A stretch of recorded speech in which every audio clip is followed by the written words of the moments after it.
A very good evening to each and all. Welcome to Schneider Electric and the Economic Times Innovation at Every Level Summit. Before we begin the deliberations for today, requesting everyone to keep their mobile and communication devices on the silent mode. Refrain from audio and visual photography as it disturbs the proceedings of the summit. Once again, thank you. Welcome to Schneider Electric and the Economic Times Innovation at Every Level Summit. In recent years, data center has been at the heart of most of IT leaders' vision, whether present or future. With greater business demands for web and mobile access to applications and data residing in the data center, the need for greater flexibility is only going to grow. And such complexity will increasingly be an opponent of achieving the desired flexibility. Hence, in order to discuss the critical challenges, opportunities pertaining to data center, it is imperative that we have platforms like this to bring together stakeholders and influencers of the industry on common interface. Keeping this agenda in mind, I would now like to call on Mr. Amod Ranade, General Manager, Data Center Business, IT Business, Schneider Electric, to join us for the welcome address. Mr. Ranade, please.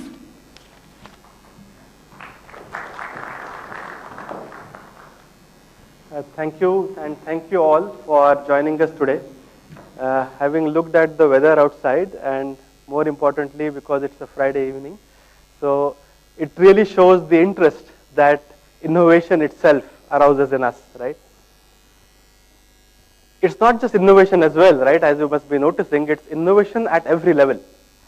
Now, why that addition of every level? At Schneider Electric, we take pride in being leaders in energy management. So if you are looking at energy production, well, we can definitely partner with you, but that is not what we specialize in, right? So Schneider Electric has a vision, and we have taken it as a mission to be wherever energy is transmitted, used, how to make it safer, reliable, productive, and more efficient. So that's how to make the most of the energy that you have. Why should you really worry about energy, right? When you look at some industry segments like data centers, for example, in the life cycle of a data center, which typically ranges between 10 to 15 years, right? That kind of a time frame is when we actually plan for data centers. In the life cycle of the data center, about 75% of the cost is going to be operating cost. And about 80% of that 75% cost is going to be purely energy bills, right? And so that is a big change. The moment we start understanding this, how we start evaluating designs, solutions, and technologies when we are actually implementing data center infrastructure. Gone are the days where we used to look at what is the least capex option, right? Because if you look only at the least capex option, you are actually going to ignore the 75% of the cost that is going to hit you year after year in the life cycle of that data center.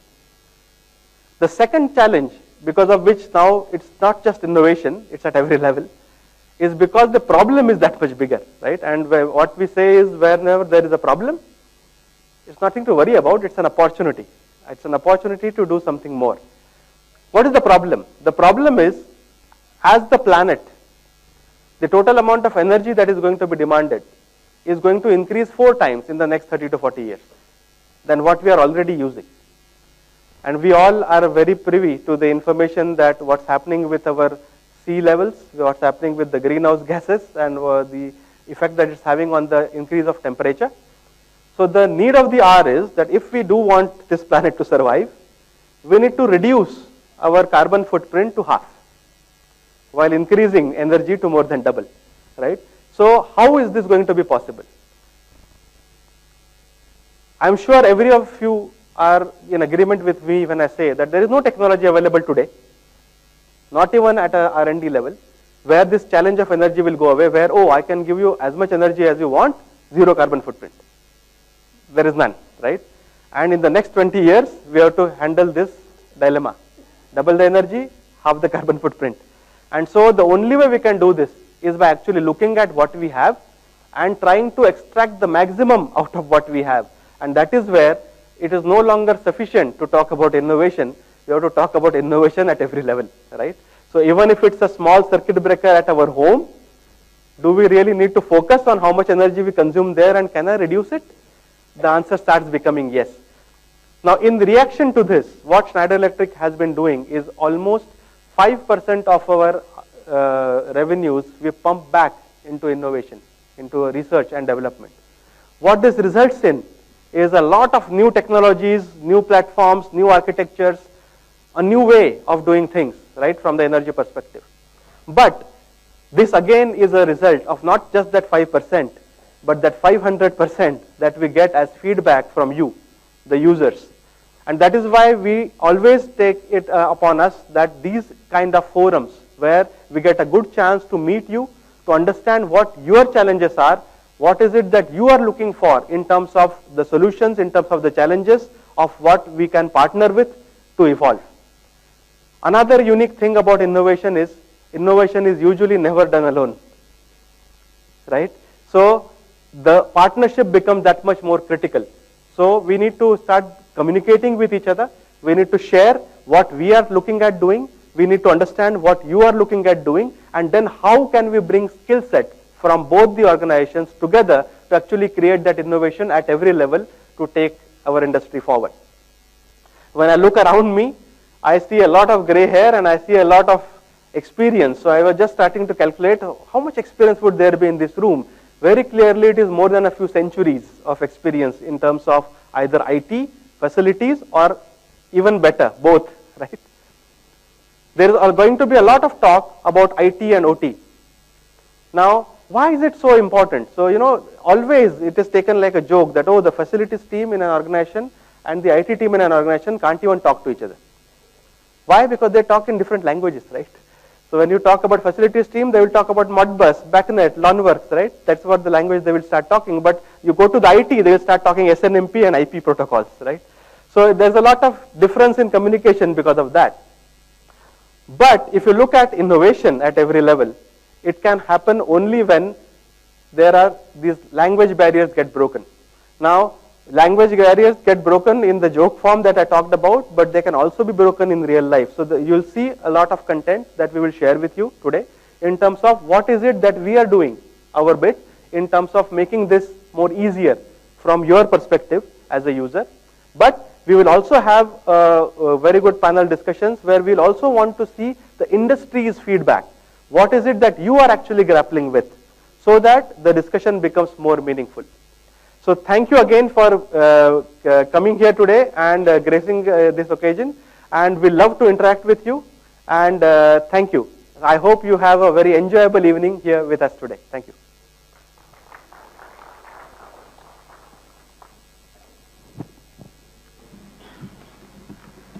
Thank you, Amod. Ladies and gentlemen, our speaker for opening keynote session, Anil Lama, has still not arrived as he is stuck in traffic. Therefore, moving ahead at this hour, we now have our special address on the notion of innovation at every level. And for the same, we are delighted to have amongst us Venkat Raman Swaminathan, Director, Sales and Business, IT Business, Schneider Electric. Let's join our hands together to welcome Venkat. Mr. Venkat, please.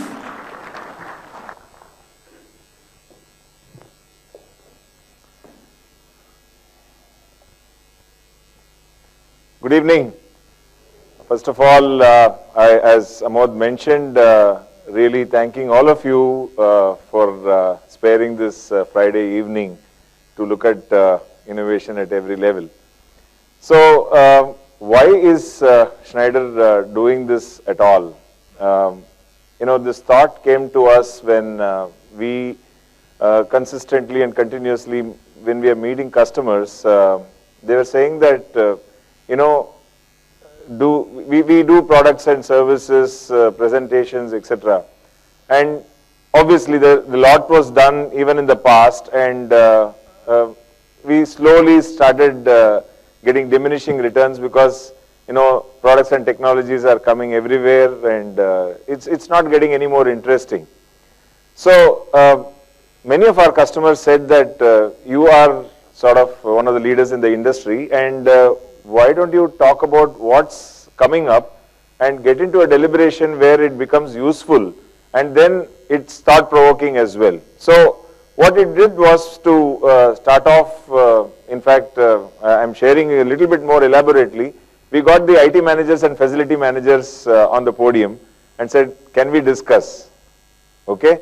Now, something which they were not doing in their organizations, they started doing it on the platform here. And believe me, the first year, while the response was lukewarm, the second year, there were people who said that we would like to register and come. Because, here is, what I'm trying to elaborate is what Amod mentioned, that here is an interaction forum which we are creating. You will not see too much of, barring a few snippets here and there. We are not talking technology, product technologies, and getting into that sort of intellectual, on the technology front. What we are trying to do here is figure out with the energy challenge and how can we innovate together in various respects, because there are too many applications now going on. So that's the series, and therefore bowing down to all of you in the Indian traditional style, thank you very much for coming over. We really value your time here. So let me start on a lighter note. It's like the son at home asked me, what are you going to Delhi for? So I said, I'm going for an innovation workshop, innovation seminar. I'm going to present on innovation. Says, Dad, what is innovation? Pardon, so it comes out of creativity. And he's as confused as me. So basically, creativity is something genuine. Creativity is something new. Yeah? Now, when you take the risk of putting it into operation and making it work, that's innovation. Yeah? So that's the crux of the matter. And the traditional definition goes that all inventions could be innovations, but the vice versa might not be true. So, that was on a lighter note, but if you think about it, we are all having a lot of creative ideas, but if we can put that together in the interest of the industry and in the interest of energy, so that's where we are going to be reaching our goals. So, innovation at every level. So, Amod touched upon this dilemma. There is going to be 2x demand on the electricity going forward. You're going to have 20x digitization. I don't need to even stress on this. Everybody, I'm seeing that is carrying at least a couple of smartphones. That's the lowest level of digitization we can have, and it's going on and on. So, and this is going to, result in carbonization. You're burning fossil fuels, and I'm sure it's not my telecom industry colleagues are here. Telecom industry consumes the second largest fossil fuel. It's no news for you. It's all there, first being railways in the country. So if that's going to be the name of the game, and data centers are going to be even more, so that's where it is, more carbonization and more decentralization, which means that, I square R losses, and therefore you can't keep on producing power in one corner of the country and keep transporting it. There are going to be more solar power plants, there are going to be, so there's going to be decentralization of the energy itself. And when you transmit energy, the wastage is much higher. So can you save on that as well? So the demand is going to go up. The pressure on, the infrastructure is going to go up. And how are we going to cope up? Some more data points. 30 billion connected objects, 4 billion connected people. In fact, thanks to demonetization, maybe what the experts say is what they expected to happen in 3 to 6 years might happen in 3 to 6 months. We hope that at least 60 to 70% of it will happen at that speed, and therefore these data points become even more valid. Yeah. So, there is the trend, we are talking about some of the trends and some of the challenges of the industry. So, 86% shift into cloud, and we will hear the panel discussion. Some of these points will be touched upon, and you can ask for clarifications on some of these data points. So, shifting to cloud is becoming reality. A few years ago, we said that cloud was being hyped up is what we saw in most of the situations, but cloud seems to be reality. We talk about private, public, hybrid, and so on and so forth. And the very fact that so much of discussion and then so much of usage is coming in, that's again a sign that we are leapfrogging on the technology front. Now to do all these things, we are also having to double up in terms of the speed. Now, but that's divided by 2 is basically because you have only half the time to do whatever you want to. Yeah. So I said 3 to 6 years was the digital revolution which will happen, because digital India is being talked about. Digitization is the topic of the world. But then look at it, one step by the government of India, the demonetization. You suddenly see the Paytm stickers in all the shops. So what's the effect on digitization there? So that's where I'm saying that it's going to be, you have to divide the time by 2 and then actually work upon. And notwithstanding, if we don't realize and improve, it's going to be a 250 billion euro energy bill globally. Yeah. So that's a huge ask. So basically, I am not saying anything which is not known.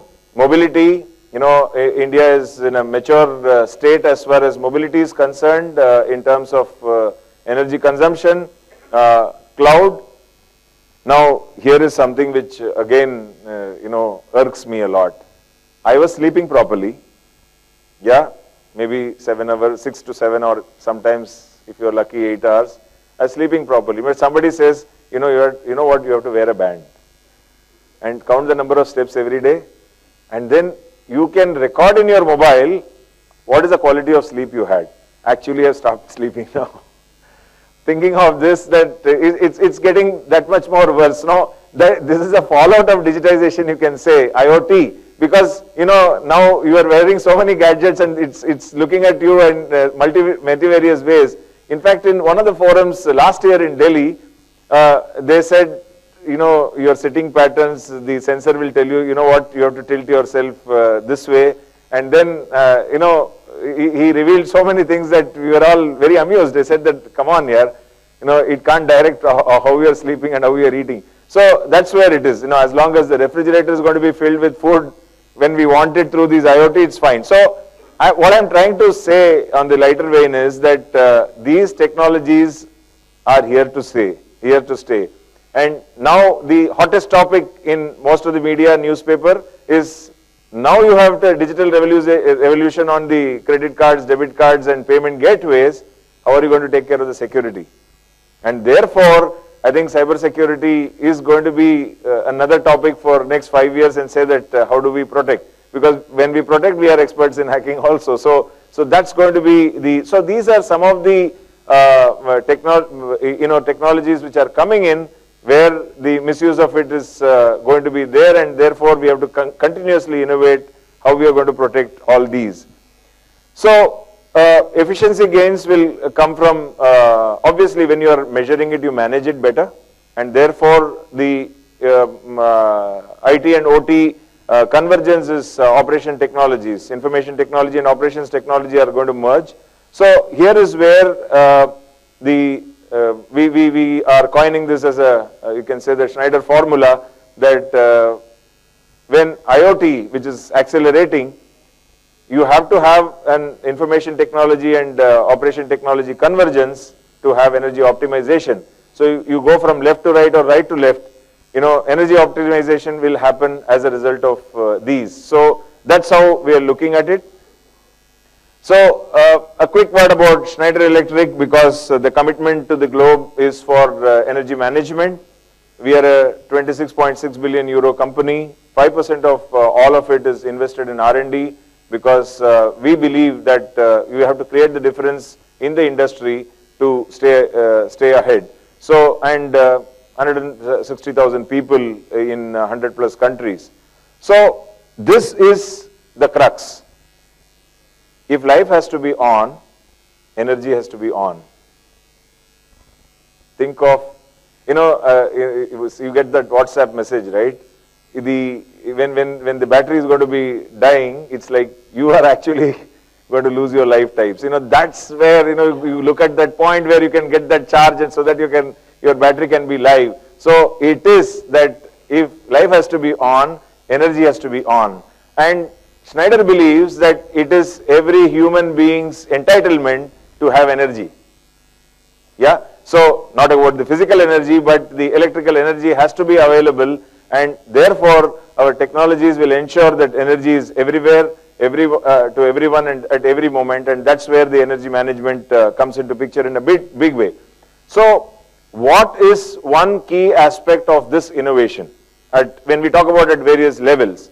So we're talking about connected products, then edge control, and then the apps and analytics, and we cover the building, data center, the industries, as well as the grid. So that's the layer of innovation we are talking about. Now, if I say that building, data center, industry, grid, I have almost covered 90% of what the globe is requiring. So, and then when we talk about these layers, and all this we can, we're talking about again building, power, data center. So when we do this, and we can give you dashboards of the preference of what you want, how is your facility functioning vis-a-vis how is your IT functioning, and if you can get all of it on your desktop, and if you can measure and manage better, and that's exactly what our EcoStruxure does. So this essential platform, not getting into too much of detailing here, but what essentially is happening is, let me give you an example, that there's a business strategy which has been formed, okay? Then the CIO comes into picture, where he devises the IT strategy to enable this business strategy, okay? And then there's a facility strategy which is evolved. I need the infrastructure, I need the seats, I need the data center, I need the electrical powering, etc., etc. Now imagine that if your business strategy, IT strategy, and the facility strategy are not aligned, that's where the whole thing starts falling apart. Now, if that has to happen, should you not have where your IT and facilities, can you not have a converging dashboard which will actually help you to run your business strategy better? Yeah. Now that's good English, good thought, and that's where we are innovating. As we speak to our customers, whether it's a cloud data center, whether it's a normal facility, we have captured. And here is a innovation, because we don't cater to the Schneider equipment. You don't need to have a single Schneider equipment, but we will come and tell you how do we optimize, and through your dashboards. It's not that we give a report and run away from it. It's online, and you can be using it every minute. So essentially what we are saying is connect, collect, analyze, and then take action. And we will come and advise you on this and set up the whole dashboards for you. Obviously these are customized dashboards depending on the industry which you are working on, and that's exactly what the innovation we can bring in. And here we're not selling technology, we're not selling products here. It's for enabling your energy management for whatever applications or whatever business applications you are running. So I repeat, connect, collect, analyze, as well as taking action. It's a PDCA cycle actually. So plan, do, check, act, and that's where it is. So we have, you can see the various names. You know that all these companies, and there is an interface possible. We have worked with all these companies to actually create the software here, and then you can see the who's who there who are implementing it. So it definitely impacts. You know, when I see this slide, I get reminded of the cricket scorecard.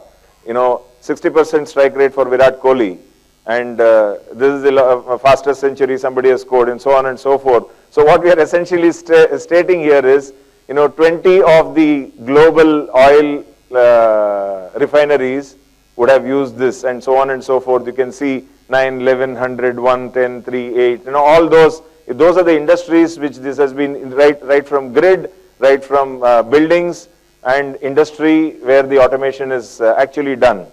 Okay, keywords, digitize, automate, and that's actually getting better. So that's all I have to talk about. So innovation at every level, and as was mentioned earlier, I'm saying that we can be the sort of MDs and doctorates of what we want to do, but we take it on ourselves as passion that energy innovation is something which Schneider is going to be doing beyond 2020 as well. We said that 10 to 20 would be a great opportunity for energy, but it's only going on, and therefore even in the next decade this energy dilemma is going to remain, and therefore we would like to take part and innovate continuously along with our customers to save the customers as well as the industry and the planet as well. Okay, thank you very much for your patience.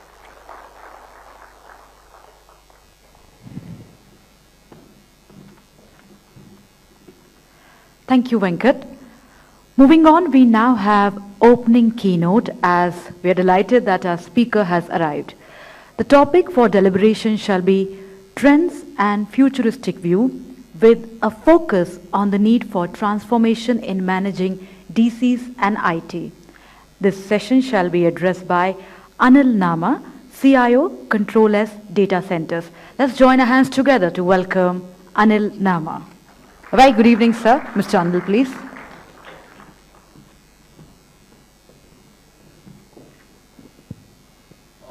Good evening. So I've just come. I'm sorry I'm a bit late. Can we have the slides and change it, please?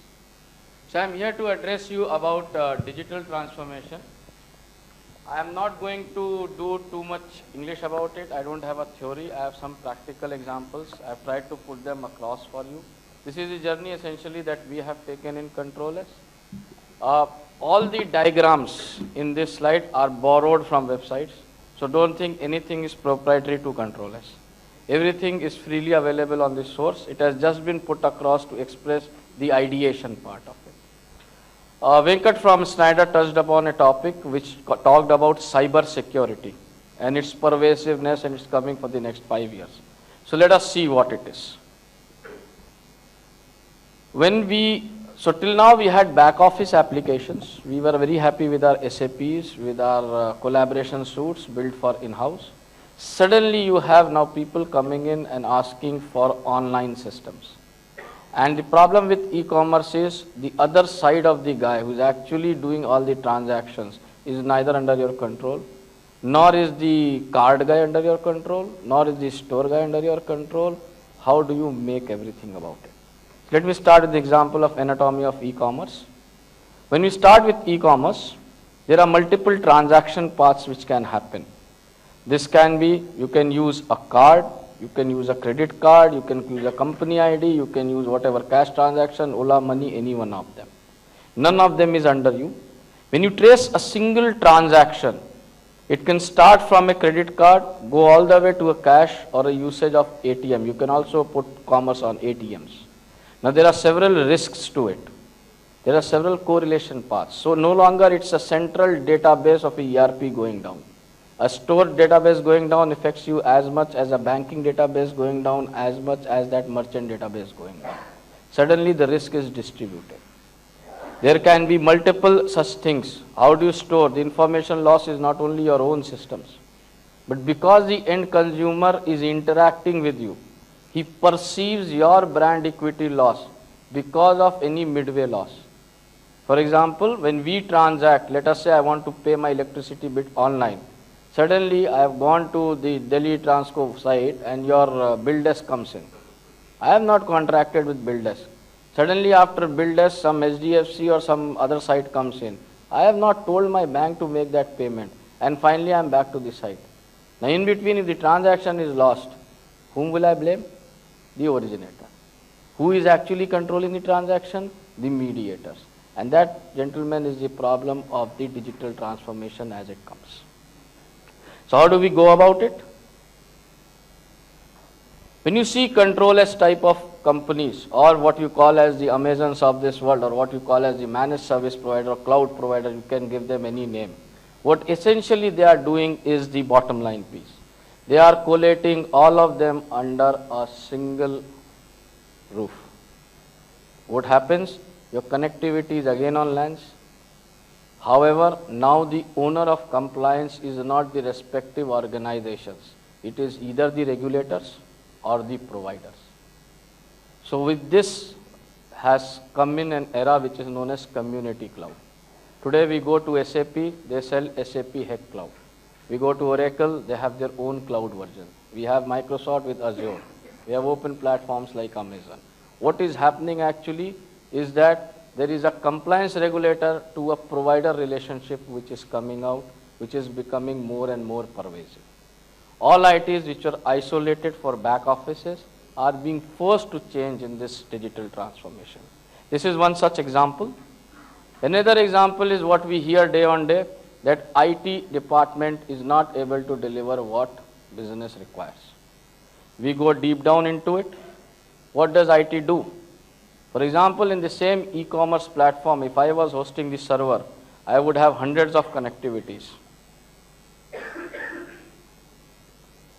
Right? There is a HR system, CRM system, e-commerce system which are internal.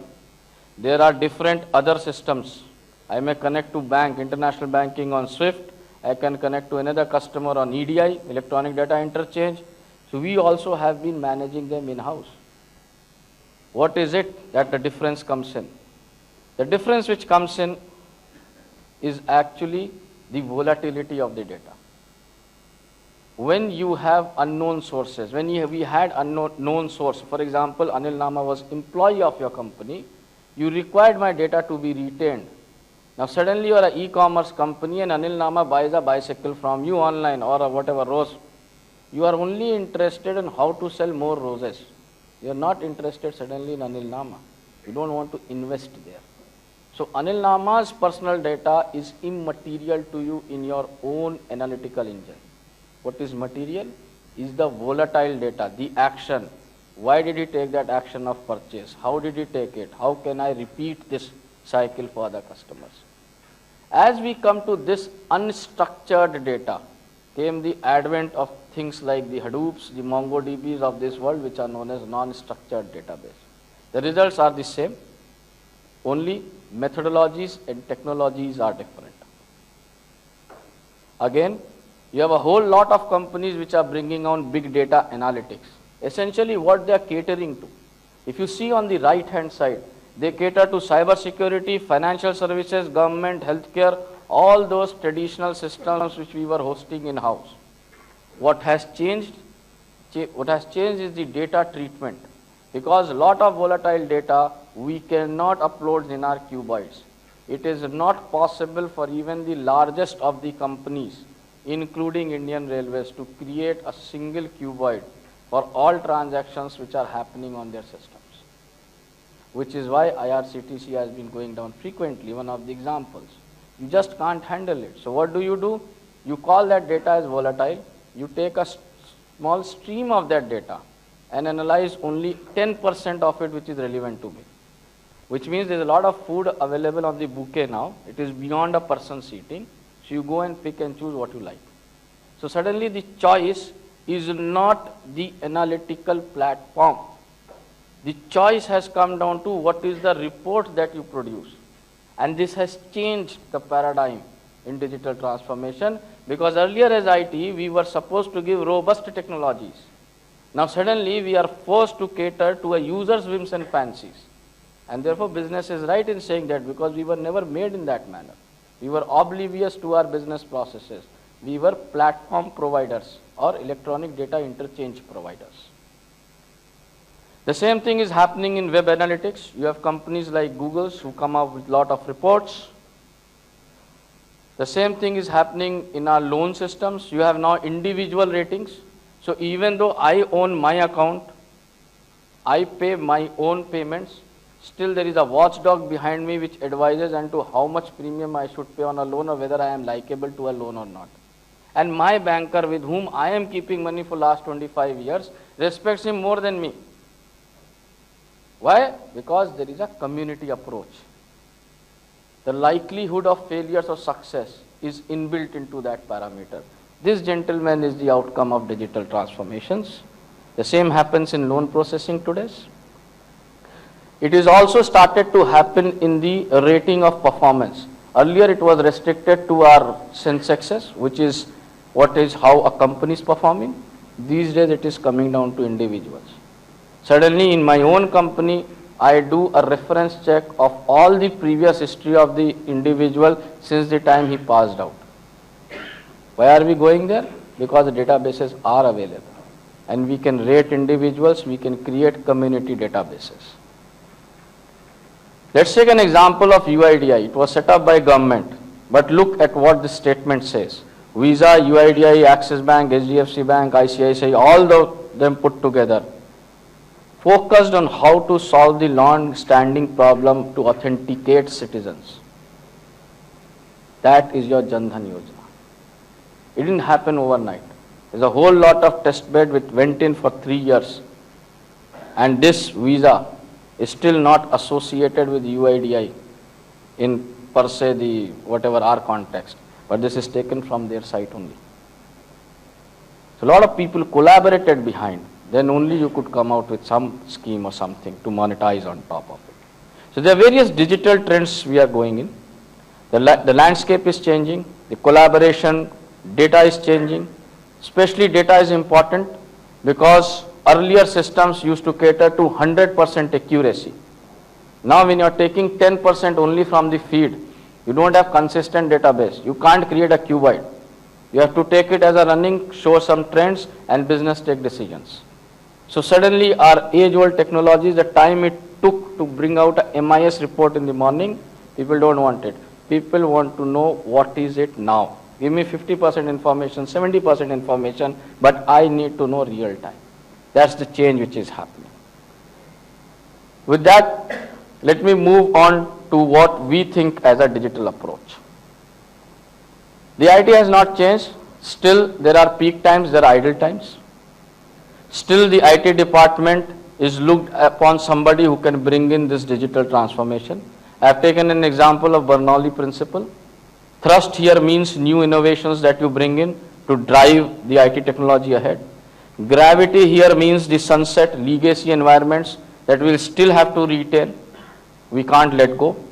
Drag here means our favorite security and compliance guys knocking, you can't do this, you can't do that.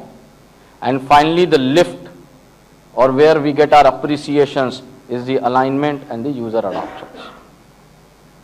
What are the levers then? What is it that propels this transformation? It is to reduce the complexity of the landscape, as I tried to explain you in the case of analytics, which is now pervasive. It is also to introduce a competitive edge. An example I can tell you, when I was doing IT head as an IT head job, my MIS was always 24 hours old. As an IT head in controllers, when I am doing my job, my MIS is as good as 17 minutes old. And people are complaining. Why? Because earlier MIS was taken by the board or the CEO and daily decisions were related down to the last man. Now this MIS is available to my procurement guy to know what is the trend of the storage or whatever internet which is going on that he has to purchase. So he wants more of it. He wants the latest data, so he is more accurate. So it's not that the MIS is old. Just the number of users of MIS in real time has increased tremendously. Those of us, we have many such gentlemen, we would have spent sleepless nights in the night when we didn't get our databases up in the 6 a.m. and we were not able to produce a MIS report by 8 o'clock. It was like everything crumbling down We used to stop OLTP's transactions, start of day processes, but we had to have the MIS before the CEO. Now this world is looking at MIS in real time. It's a total different thing. Third, optimize spend. Remember, any innovation, be it software defined networking, be it a data center management tool, be it anything, it always caters to inefficiencies. And whenever you cater to inefficiencies, it always brings down cost. Somebody has come across saying that you take this innovation and my cost increasing by 30% means it's not an innovation. It's a complex environment being sold to be under new clothes. Fourth, flexibility and agility. This is a common problem. To come to the alignment of business, I need to be as agile, as flexible as them. So with these four leaders in background, we now have a word for IT agility which is known as DevOps. What is DevOps? DevOps is nothing but doing the same releases in IaaS, PaaS and SaaS environments. You may consume cloud in any format. The only misunderstood word here is the PaaS. Everybody thinks PaaS is a database level of service. PaaS is not a database level of service. PaaS is you code. Let us say it is a PaaS platform of Amazon or it is a PaaS platform of whatever, VMware. When you code it and then you launch it, it will automatically create the web servers, the database servers, the analytical servers, the middleware servers, the queues, everything put together. What happens? You have less code porting problem and therefore you can go into continuous releases. So PaaS has been largely misunderstood. People have jumped from IaaS directly to SaaS. But for us IT guys, understanding PaaS, because portability of code and portability of data is the greatest problem for us to adopt any new technologies. And if we decipher this word, we are in the journey and we can take it to the next steps. We can also do it like any PwC or any consultant way. We can do a as is to be diagram in terms of our network, our storage, our backup and plot it to what it is and what is to be. And accordingly to the agility and complexity, we can pick and choose technologies right from the software defined networking to whatever, OpenStack, whatever you want to pick and choose. You can do it in a different manner. Approaches are different, results are same. What is it? So I talked now a lot about that. I have to say something about my company. So ControlS also handles these platforms. We handle it in terms of continuity, customization, compliance and control. So we have made it into 4 silos, our analysis, and then we build in innovation according to each silo. Let's say data center, that's all due to Schneider. Today we run tier 4 data centers. We have multiple customers with the SLA of 120-second downtime, which means if a data center is not able or crosses the parameters of humidity and electricity for 2 minutes in a month, there is no charge for that month. And we've been running it for last 8 years in India itself. It's all due to the innovation, it's all due to the management that they built into the platform that we utilize to provide services to our customers. What have we done in terms of DR? We did a lot of experiments in 2009. We have done 2-way DRs, we have done 3-way DRs. Today we are in a position to give a SLA of 100% data availability backed by data insurance. So that means it is acceptable and we have multiple customers on that platform.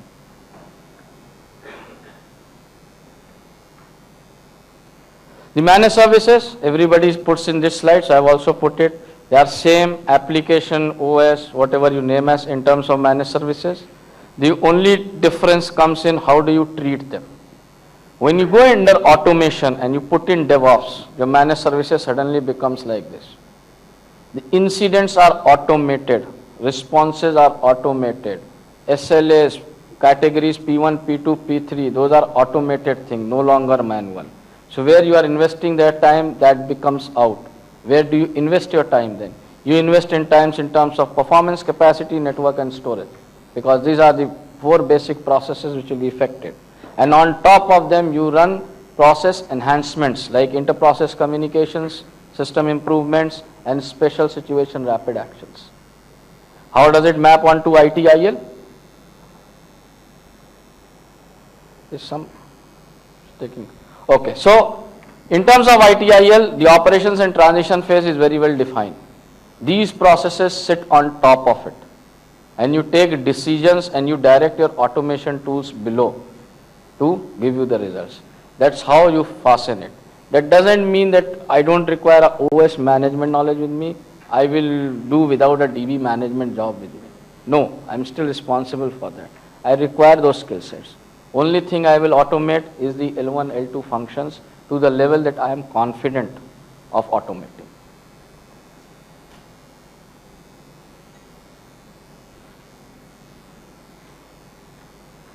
Sir, it's very slow. What does it yield into? So remember, now we are aligning ourselves from IT, which is SLA, to business, which is UE, user experience. For user experience, the chart which matters most is the right side, recurring incidents, and the top left hand side, the customer satisfaction. So suddenly from SLA uptime interruptions, your measurement will move into what's the satisfaction of the consumers you are handling and how many number of recurring incidents have you plugged down, because that reflects the maturity of your platform. No longer SLAs would come into the picture. Similarly, you can look at security. You can define security at different layers, right from your routing, virtual, internal, and compliance. We did this division because no longer I can do a monolithic system. So first you put a whatever virtualization layer, then you populate the OS, then you populate the network, and finally you fit in the application. And applications can be different. So again, the security has to be looked in a different manner itself. Which controls to put at which layers? Because layers come first, application comes next. What does that yielded into?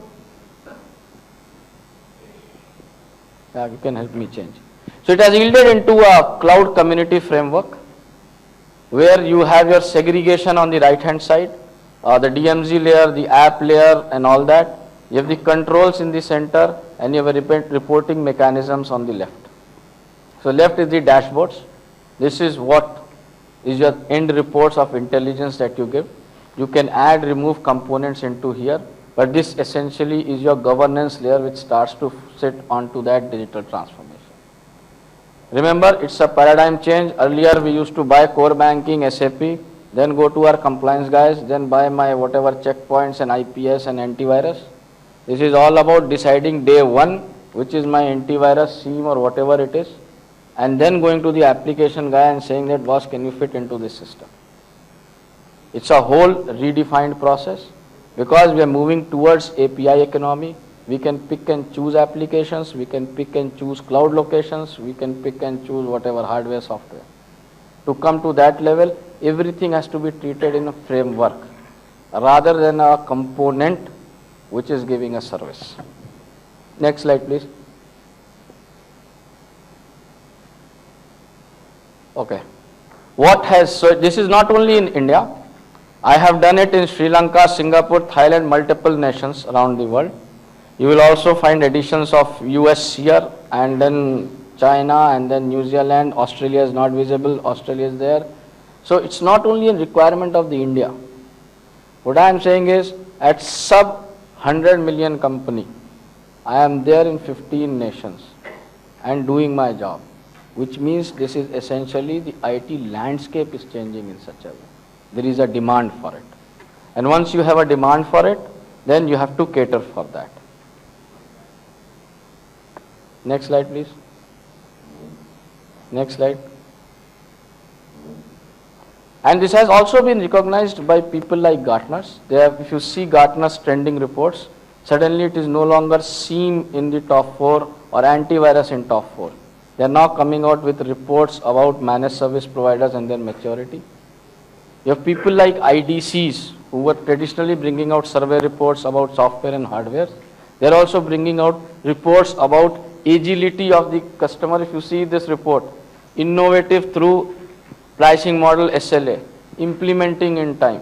I mean, I had never heard a IDC report commenting this for last 5-6 years. What I am saying is, digital transformation, suddenly the measurement parameters have changed. CSAT is measured, your timely implementation is major, your agility to handle multiple application loads is a major criteria rather than the application robustness itself. This change is something you will have to inculcate inside you. Next slide. Next slide. And it's not only in India.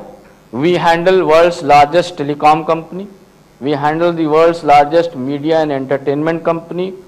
We handle the largest cloud service provider. We cater to the largest banks. We cater to the largest ERP cloud in the world. We also cater to the largest financial services company. This is not only happening at grassroots level, so this is not something to be done by the SMEs or some new fintech company or something. It is happening in the largest of the enterprises. And at sub 100 million, I am a vendor to them to provide these services. It's a pervasive change of transformation which is happening. The only major criteria here is you will have to do away with your earlier qualifications to look at a new level of qualifications for all the hardware, software networks that you put in place to service your own customers. Next slide. What is the next step to this? Next slide. There is, the business landscape remains same. So you have strategic, tactical and operational peoples. However, the business activity changes. Next slide. Next slide. So the business activity and the business processes will change. A sales force is not exactly equal to a Sugar CRM, is not equal to whatever a Siebel. It will change. How do you cater to the change? To cater to the change is next, is that in next 2 to 3 years, the users will commit with their interface. This is like a Google interface. The BMS theory I have taken from Carnegie Mellon MTech course. Is not my slides.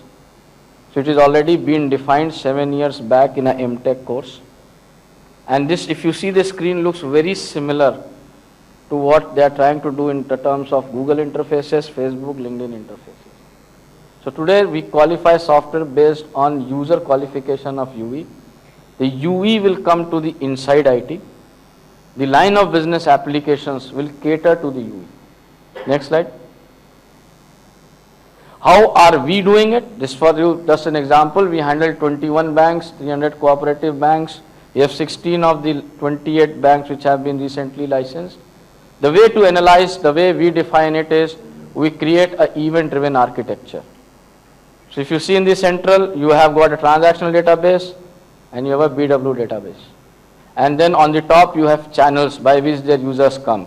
It can be a net banking, internet banking, whatever. On the left hand side are back office applications which are required to handle their workforce. On the right hand side are all the compliance and every issues that they need to address. Now when a bank is small, a bank is very large. The criticality and the largeness of data being handled at these layers will change. But the overall architecture does not change. A provider may give all, or you can pick and choose providers. So similarly, in this digital journey that you go across, you will have to create your own event-driven architectures because you as IT understand what is your business needs. And until and unless you adapt and create those event architectures, no softwares, no hardwares of this world can cater to your requirement. Then you can fix and choose. You say, okay, fine, I'll remove Siebel, it removes whatever 5 functions. I now need to plug the gaps. So they're saying Salesforce, what else I need to put in? Where is that gap? That's how you bring the IT towards the business. And that's all from my side. Any questions?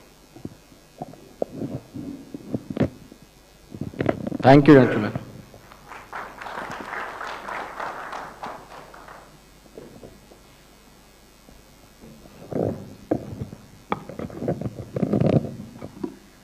Thank you so much, sir. And yes, we shall have more questions offline when we meet for networking, cocktail and dinner towards the end of the program.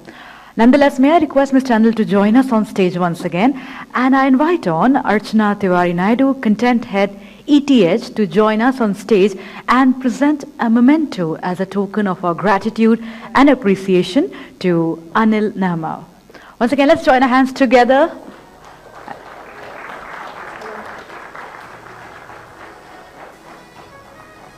Once again, thank you so much, Anil sir. Thank you so much, Archana, for doing the honors. Moving ahead, we'd like to tell you that we have provided you with Schneider Electric feedback forms.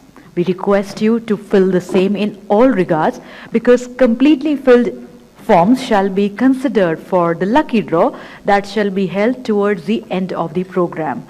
Once again, yes, I can see many people filling up the Schneider Electric feedback form. You are requested to fill the same in all regards because the forms which have been fully filled in all due regards shall be considered for lucky draw where we have some exciting prizes lined up for you towards the end of the program.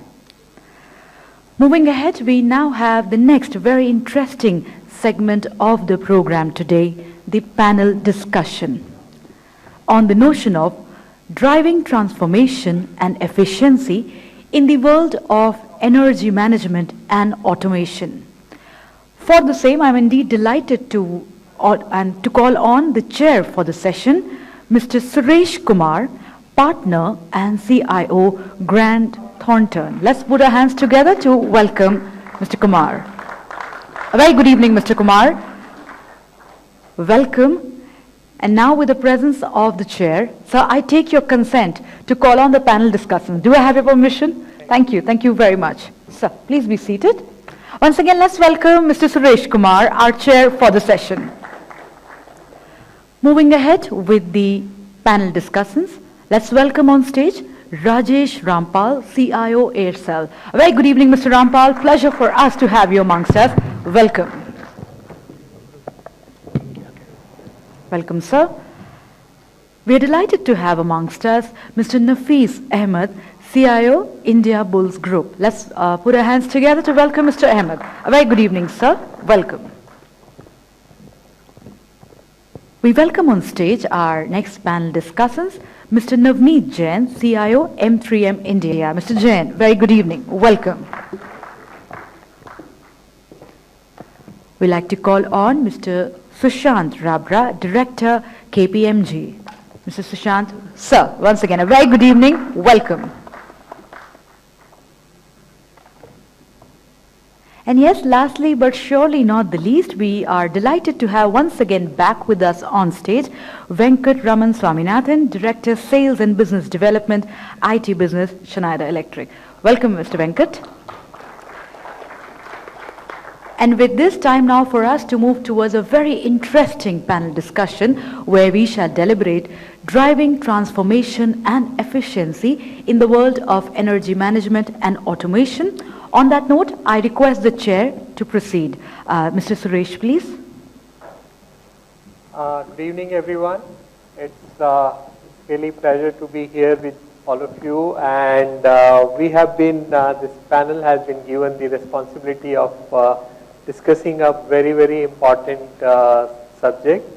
How do we do energy management and make sure that there is more and more automation and energy efficiency in our workplace as well as around us in the communities where we live and everywhere else.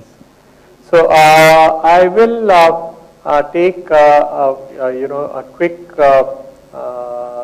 very, very short time to introduce all the panelists with me. Starting with myself, I am Suresh Kumar. I am partner and CIO with Grant Thornton. So we are a management consulting firm. And I have with me Mr. Navneet Jain, who is the CIO for M3M, a leading real estate company. Mr. Nafis Ahmed from India Bulls Finance, so he represents the financial industry on this panel. Mr. Rajesh Rampal, he is the CIO for Aircel, a leading telecom company. Mr. Sushant Rabra from KPMG, so he is representing management consulting firm again, and he brings with him experience for so many clients. And finally, we have Mr. Venkat Raman from Schneider Electric, so who will be sharing with all of us, what kind of opportunities could be there in terms of automating energy management, and how Schneider Electric could help all of us in those areas. So that's it. So in the just to share, all of us are aware in today's industries, the business environment, the need for power is increasing a lot. All industries, all businesses, they require more and more power, and there is also a great amount of pressure on industries and businesses to be green, to ensure that there is sustainable development. So which means you can't just focus on development and not care about the environment. So environment rules are becoming more and more stringent, and it's expected that all industries and businesses will focus on providing, taking care of the environment, and so that's why, whereas we see two kinds of trends. One end, on the one hand, we see the demand for power increasing, but on the other hand, we also see there is a lot of scope, in terms of efficiency in buildings and industries, and we need to find out what kind of innovative solutions are available which can help us meet both these ends. So earlier, I think Mr. Venkat covered how there is a need for more energy, but also there is need for reducing our carbon footprint. So both the things have to be managed, and that's what we will be discussing on this panel. And maybe, I'll just start with Mr. Navneet. He can share with us how the real estate industry in general and how M3M is taking action to make sure you are meeting the energy needs, but also taking care of the environment. Thank you, sir. Good evening, gentlemen. Let me give the background once again. I belong to a real estate company, which is not a structured company from the automation or IT perspective. Just now we had two presentations. First from Mr. Venkatraman, who is spending 5% on the R&D side for giving us better solutions. It's one of these area is the energy. And the second solution presented from Mr. Anil Ramasab, using those innovations, passing on to the customers like us. So I'm an end consumer of those innovations which Schneider or likewise companies are creating. As a CIO for a real estate company, or as a matter of fact, any domain, CIO struggles for the money or the commerce, the amount which they need to go to the management again and again for buying servers, maybe expanding their firewalls, space in the data centers like this, while the real estate business focus is not on the IT. So when I joined this organization, it's been 5 years working with M3M. We were 90 employees, and today the strength has grown to around 600 employees.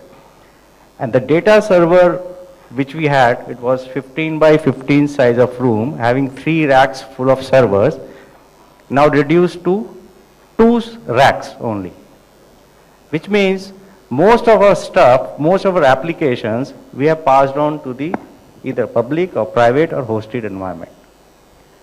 Having spent good amount of time in the industry, I had a lot of sleepless nights.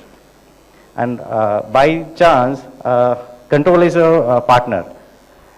For the past more than 6 months, I never received any call late night that my server is down because of power, or there has been breach of security, all those things. So those benefits we are enjoying a lot.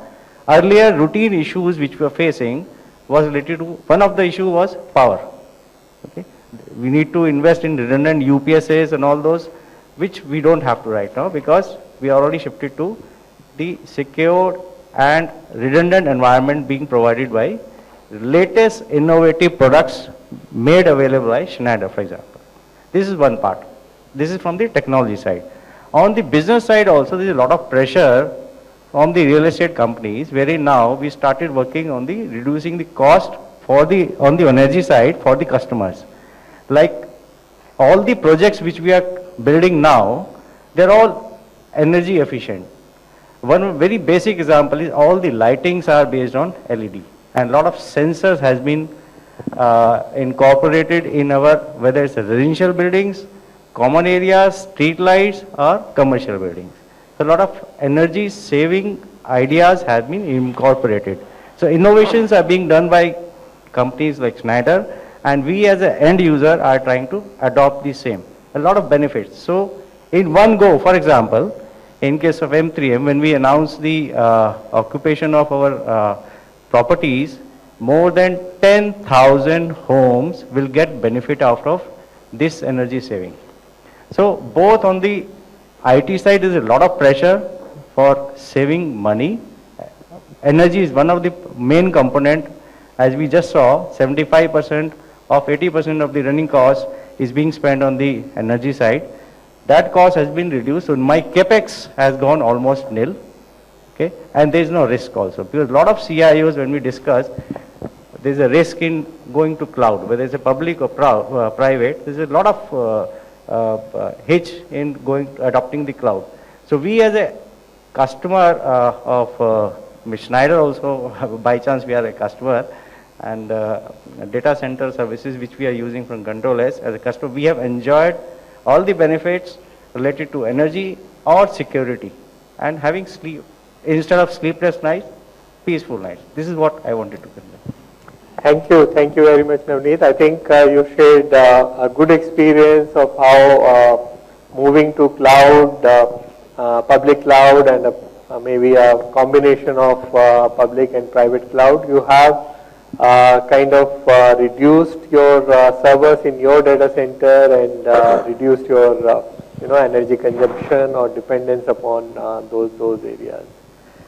Okay, thank you. Moving on to Mr. Nafis, can you share with us, how Indiabulls Finance is handling your, for example, energy in your data center? Do you have your own data center, or you have moved partially to cloud or completely to cloud? Okay. Right now we have two data centers. One is our own data center and one is the co-located data centers. So we are managing both the data centers on our own. But for the last 6 months we are looking for our hardware refresh, and that's the challenge we are looking at right now, that it's a huge activity when you have around more than, I think, 600 servers, and you need move all these servers to a new hardware. So that's the project we are working on right now, and definitely with time the technology is changing, and doing this cloud, private cloud and virtualization, so we have already reduced our footprint a lot. Earlier we used to have around for example, more than 500 servers. They were reduced to around 50 or 60 physical servers. So that type of reduction we have done in our carbon footprint.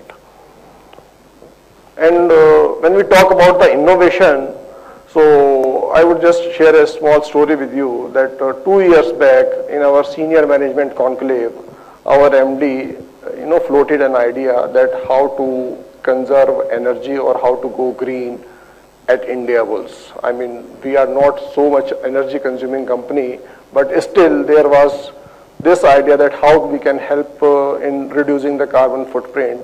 And then a small committee was formed, and in this committee there were people from the operations, from the marketing department and the sales department also. And these guys came with a very, very interesting idea. Somebody talked about that how we can reduce the number of emails we are writing, how it's going to impact, on the carbon footprint or the lightings and other things. And at the same time, that this idea of digitization of e-home loan was started. Last quarter, we have launched e-home loan platform for our home loan customer, which is first of its kind in India. I mean, what we have done is the complete loan application has gone online. So you can apply online, you can deposit your processing fee online, you can upload your documents online, you can e-sign your documents online, you can disbursement happens online. So everything end to end we have made it online. So at one side it's a great customer convenience, and at the same time, we are helping in the environment also in reducing the paperwork, because everybody understands that home loan is a very, very complex process. So hundreds of documents are involved. You have to sign the contracts, you have to submit a lot of documents. Now we have gone completely paperless. So that is one thing which I would say we have made a great achievement in going paperless. And going forward also, our idea is to go completely paperless. Not only the front end where we are talking to the customers or interacting with the customers, even the back end processes, for example, the invoice reconciliation or invoices processing, everything is going paperless now. So that's another way we are trying to achieve. Thanks for sharing. I think that's a very wonderful initiative you shared with all of us.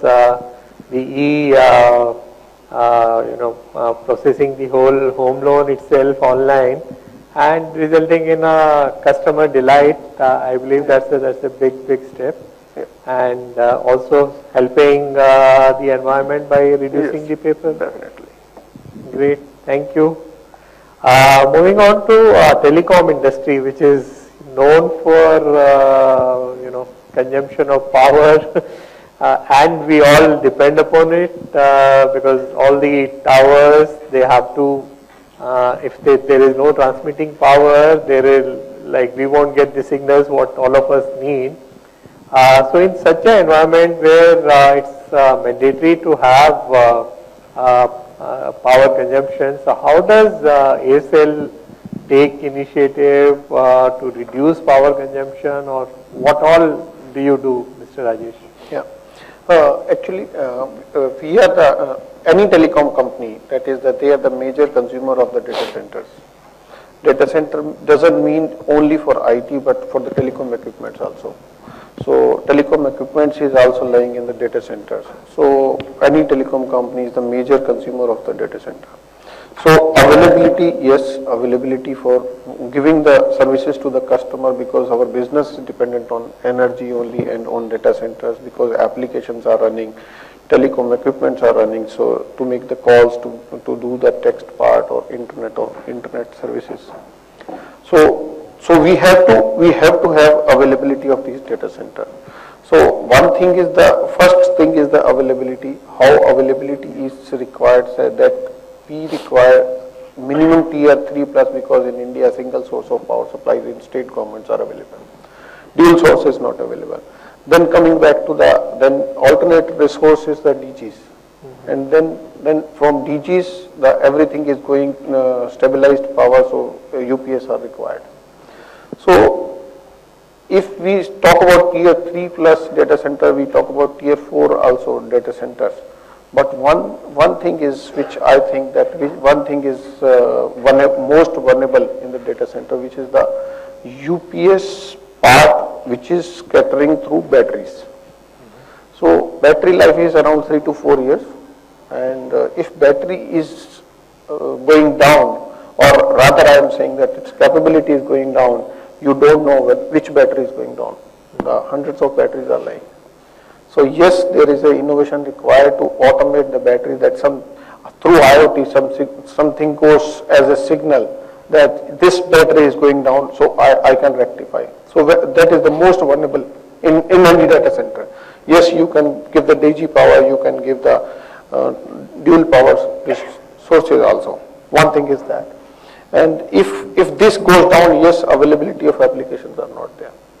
And coming back to that, how we are handling that for the energy part, earlier, yes, it was a classical IT and lot many servers, around 1500 servers or 1000 network devices, something like that, and something 2 petabytes to 3 petabytes of storage.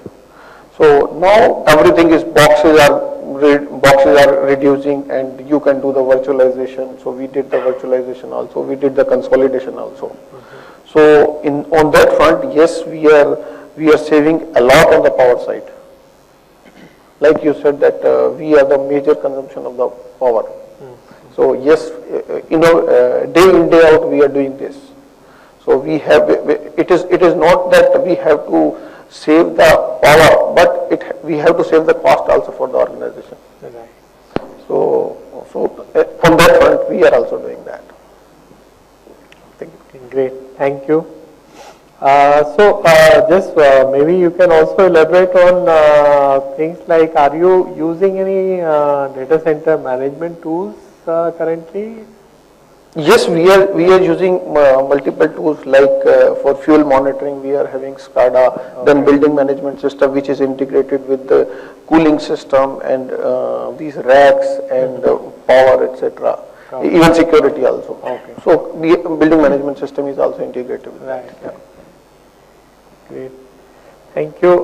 Moving on to Mr. Sushant, maybe you can share with us, we have heard from real estate, financial services and telecom. Maybe you can also share some of the other clients which you have been working with as a consultant. How are they taking up this challenge of managing energy and making sure they are complying with green standards? Sure. So I think before I get on to the specific clients, I would say this question needs to be analyzed from 3 angles. First of all, what is happening in the overall economic milieu of the country? So what are those mega trends which I think Anil also covered very elaborately? What is happening there, and therefore what does that mean for us as technology professionals? The second area that I'll probably want to pick up on is, while we are focusing upon energy efficiency as a key metric, when we actually go out in the real world, what are the metrics which are used by CIOs and IT managers? So, and finally, what are the innovations? So let me have a start on the innovation side, or specifically to India. The data center infrastructure market in India is about $2.2 billion as of today, and it's growing at about 21% year on year. This is the fastest in the world. So the developed markets are around 8% or thereabouts. So we do expect to be the second largest data center market in at least the Asia Pacific region in the next 4 to 5 years. So the demand is there as far as India as a country is concerned, and that's fueled by, of course, a lot of private participation, but also fueled a lot by government initiatives around Digital India, Skill India, the National Cloud Program, and so on and so forth. So there is a huge mega trend of digitization which is being adopted in India, and there are allied trends which Anil obviously covered, which are fueling this growth of data centers and compute. Now moving to the next area, what is actually happening on ground? Now when we talk to the CIOs or CTOs or IT heads of various companies, we realize that business is not asking them questions directly on energy. The business is asking them questions on either business value. Second one could be cost or efficiency, and more importantly these days on customer experience. So for example, if I was to pick up the last one, since demonetization, we have been talking to some of our clients who are in the payment space, internet economy space. They are saying that we are consciously over-architecting our system. We don't want the efficiency, but we want a response time, a latency, which will be more suitable to my customer. Right? So they are looking at it slightly differently.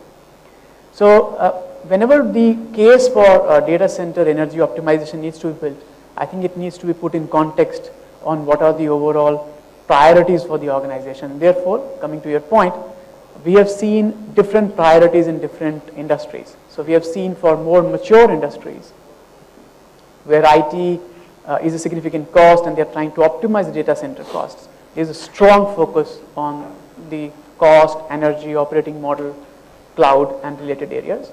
For other industries, of course, the focus is more on things like how can you help me reduce my new product development time, or how can you help me increase my CSAT score, or for that matter even increase my net promoter score, and therefore cascade those KPIs down in the chain which is facing the business back down to the technology and see what does that mean for you. And in many cases that decision is left for the CIO and CTO to architect in best interest of the organization. We are seeing new approaches, for example, I would say energy efficient or energy efficiency aware design, where at the design element itself, people are re-architecting their application portfolios or the application structure itself to make it more efficient from an overall energy perspective. And finally, on the innovation side, what we are seeing is India is a market which is catching up. I don't claim to say that we are doing the same which some of the other developed countries are doing. For example, Google used DeepMind to reduce their data center coolant cost by about 40% by looking at machine learning to see when should they switch on and switch off the cooling based on the predictive load. So probably we are not going there, but there is significant progress which has been happening. So if I was to quote a CII analysis on this, our data center energy efficiencies have significantly improved over the last 4 to 5 years, and that's where we expect it to go. Great. Thanks, Sushant. Maybe Venkat, you already covered in your presentation, what all Schneider is doing. Maybe if you can share with us some of the focused innovation or areas in terms of data center power reduction and how Schneider can help organizations. Yeah, thanks for that. Very key points came up in everybody's speech.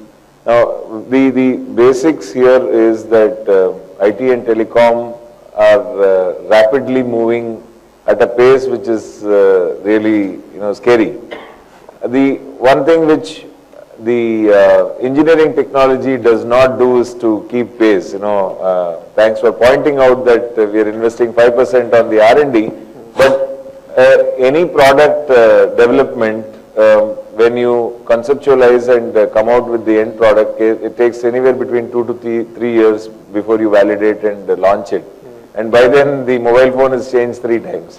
So, so one thing is that the IT and the telecom obsolescence, we go on a completely different route that it takes too much time for us to develop the product. So how do we keep pace with this? Now, here is where the innovation comes in, saying that on the lighter side, data centers are not designed for everything else, but data centers have to be designed for change, because things keep changing. Servers keep, they become pizza boxes and now blade chassis. So how do we adapt and how do we run with this space? And therefore, such forums, we take out these snippets as to what is, various industries talking about and how do we take it back home. Now, I would like to emphasize here. One is that what can you do in the design of the data center? Yeah. So now, if I have taken a keywords, availability is the key. Yeah. So we also said efficiency is important. In the real estate field, he said that power has always been a problem. So if you look at it, so what we are touching upon keywords like availability, agility, and obviously cost is a factor. So therefore, the total cost of ownership also comes into picture. Now, how do you do it when you are not certain about the future of what technology you are going to bring in, but we have to be certain on what we are going to install. So look at it. So that is where tools, predictive tools, which can come in, saying that, what if analysis?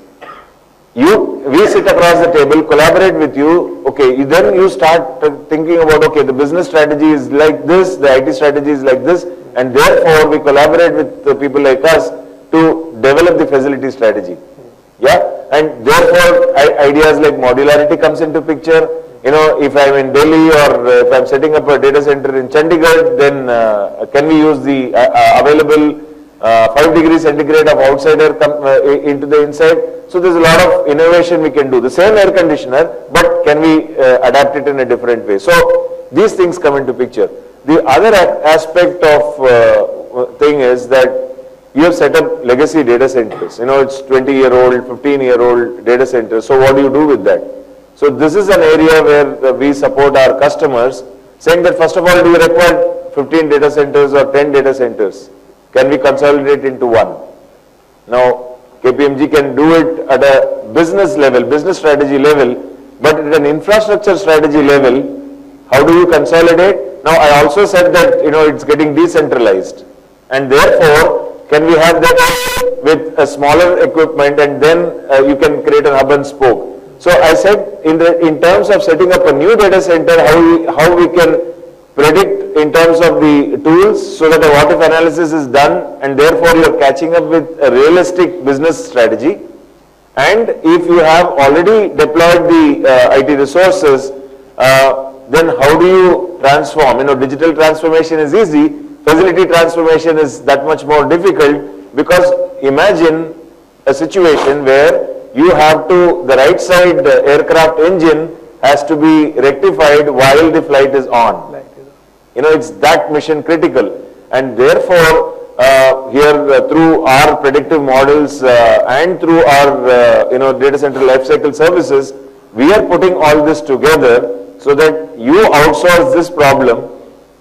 Sort of, you know, a classic case in point was that this facility manager versus IT manager is always a big, you know, you develop the best of collaboration in an organization. These two people generally don't talk to each other. Yeah. So if that be the case, we in one large IT organization in the country, we convinced both of them to come onto the table. We said we will facilitate the discussion free of cost. Yeah. So I said, can you put all your problems on the table?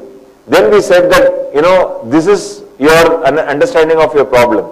Then we said that we will work together with a strategy, and then we will give you dashboards where you can see what both of you wanted. You know, somebody said fuel filling. You know, even that, can we get an overall dashboard where the IT and facilities are able to see their KPIs independently but on a single dashboard? And I don't know how this idea goes with you. Now, this is where I'm saying that partners like us come into the picture, saying that for an existing data center and for an old data center, how do we bring in this energy efficiency, and the layers of innovation is going to help us do that. I think I'll leave the thought there. And no, I think you have given good ideas for us to consider, okay, and you know, take further action on that.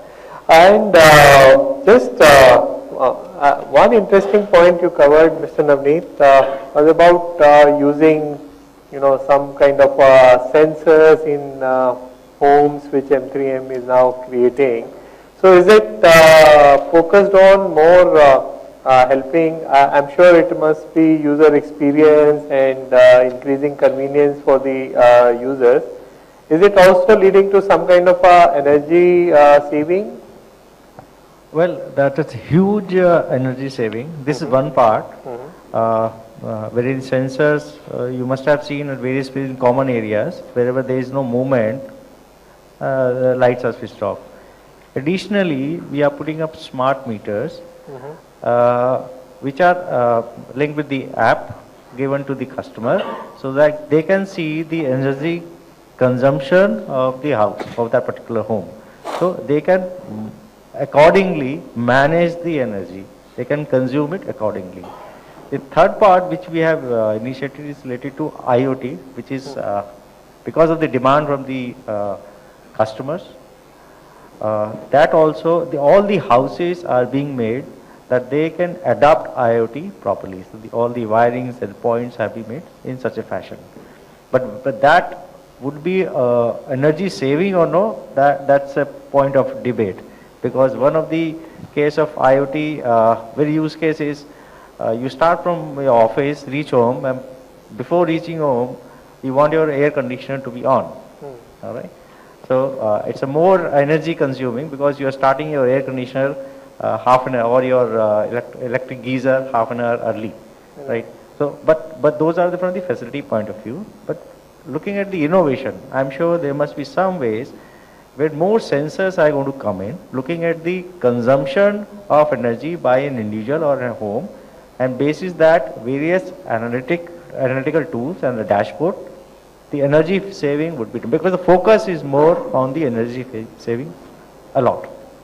Right. I think what you covered is basically also the point that more and more buildings which are being constructed, especially the intelligent buildings, they focus on areas how to not only increase the convenience of the users, but also reduce or optimize the energy. So the way you are talking about the sensors using where electricity is required, the lights are required, they will be switched on, otherwise they will be switched off. So that kind of a thing is definitely adding to the energy savings. And the other part, remotely using IoT, switching on the ACs, I think that is definitely increasing the convenience for the users.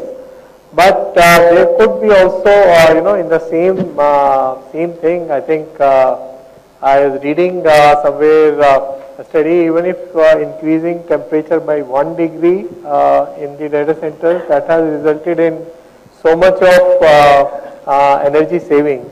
So important point is, I think first and foremost important point is whether we are measuring the energy consumption of the data center separately. So that's the question I would like to put it to you. That was the business side which I covered. That on the energy innovation being built up, and we are trying to adopt that innovation. From the CIO perspective also, when we build up our budgets for the management, get the take the approval, if we most of the things are intangible. Any software, any ERP implementation, any initiative. But energy is one component which is tangible, which can be shown there. Yes, in case we adopt to the cloud, this much of amount we are going to save. Okay, so that's very, very important part from the technology side. The CIO generally faces this problem. On the business side, one more case I wanted to explain. Real estate is a business of show. Okay, a lot of advertisement you see, a lot of banners, LCD panels. So we have gone in the direction of adopting one technology called EL, electroluminescent panel, which is not very prominent in India, which uses 100th of energy which is being used by LED or LCD. It's a paper thin technology, very, very efficient from the energy point of view. So from most of our ads are coming, or the billboards or the placement is on the EL base also. So the focus is real estate being real estate, because we will be touching thousands of lives when we give these apartments or the shops to the customers, and impact could be huge, because 10,000 for example, we will be delivering to more than 10,000 apartments to the customers, and all these would be energy efficient. There's a huge saving on the energy side. Thank you. Yeah, you're touching upon what, essentially what is measured is managed. Yes. And today what is monitored is managed as well. So, whether it is on-site or remote management, that becomes the key and then get your analytics in place to manage it better. Absolutely. I think the first starting point itself is whether, we are measuring the power consumption. Only when you measure the power consumption, you can aim to reduce exactly. it. Thank you. Mr. Nafis, the other thing which you talked about your data centers, and I think consolidation also. Yeah. So when you are consolidating servers, reducing and virtualizing many of them, do you also consider new age servers which are low power consuming, or what's your criteria for selection of servers? Yeah, I mean by default, if you look at it, the new servers or storages, everything, they are coming with a low, power consumption. But at the same time, their, CPU utilization and the power of the server is increasing. So it becomes very, for example, right now there are 3 technologies available in case of hardware refresh where I am looking for. The traditional way where you have the servers and the storage and those things. Then there is a converged infrastructure. Then you have hyper-converged infrastructure, right? So technologies are different, but at the end of the day, I mean, it becomes very, very important for us. How do you design your data center to optimize the energy consumption? Because servers and these things keep on changing. Technology is changing every day, right? But data center is something where you need to define in such a way that you can optimize, tweak it, depending upon what type of hardware you are running in that data center. So in our case, we made this data center 10 years back. So 2 times we have done this consolidation, we have done a lot of virtualization, so we have moved from physical servers to virtual servers, but and again we are thinking of doing this hardware consolidation. So the data center is same, everything remains the same, but the hardware is changing fast, right? So it becomes very, very difficult, and it becomes a challenging job for us that how to optimize those things. Yep. Yeah. Thank you. Now coming to you, Rajesh, what is like for Aircel, what's your long-term strategy for optimizing power consumption or making your carbon footprint better? Okay. We have old servers also, and we keep on deploying the new servers. We keep on deploying the new technologies also. But like Mr. Nafis has covered regarding this virtualization doesn't mean that we are saving the energy. We are just sharing the compute power. Virtualization means that we can use old servers also who are consuming more power energy, then that also can be virtualized. But here what we are doing that, like Mr. Nafis has mentioned, that more and more servers are coming with more compute power. So yes, if you are deploying the new hardware and new servers, and you can put virtualization layer over and above that, so you can share the compute power as well as you can save the energy also. So that's what we are doing, that whether it's a Intel servers or whether it's a RISC-based server, so we are doing the consolidation on both the front. Because up till now, data on the cloud, everybody is talking about the Intel cloud, so which is being shared, which is a virtualized environment, but we are talking about the other high-end servers also, which is a RISC-based servers also. So we are doing the virtualization on that front also. So we are reducing the footprint of the data center also. We are reducing the cooling power also, and we are saving on the energy also. Great. So one more thing which I read about many of the telcos, they have started using some alternative energy means, like for example solar panels with the towers or maybe wind energy. Is that kind of thing which Aircel is also considering, or I am aware that you have outsourced all your towers already? No, we have our own towers also. You have your. But as per regulation also, we have to deploy green energy also. Yes. On the tower side also. But that can be only deployed on the tower side, but solar panel, data center will not work with that. Okay. Because we need the capacity of that. Right. That type of capacity. So, Venkat, my question for you is, what is Schneider Electric doing in areas like, for example, solar energy and making it more viable? The one big problem which has been with the solar energy is the storage. So, is Schneider Electric doing anything in that area where it can be, stored more for longer duration at easier, cheaper cost, and make it available as a real viable solution instead of say fossil fuels? Yeah, so I think that's a very apt question. straight off answer is yes. Power storage is, energy storage is a very, very major topic within Schneider Electric.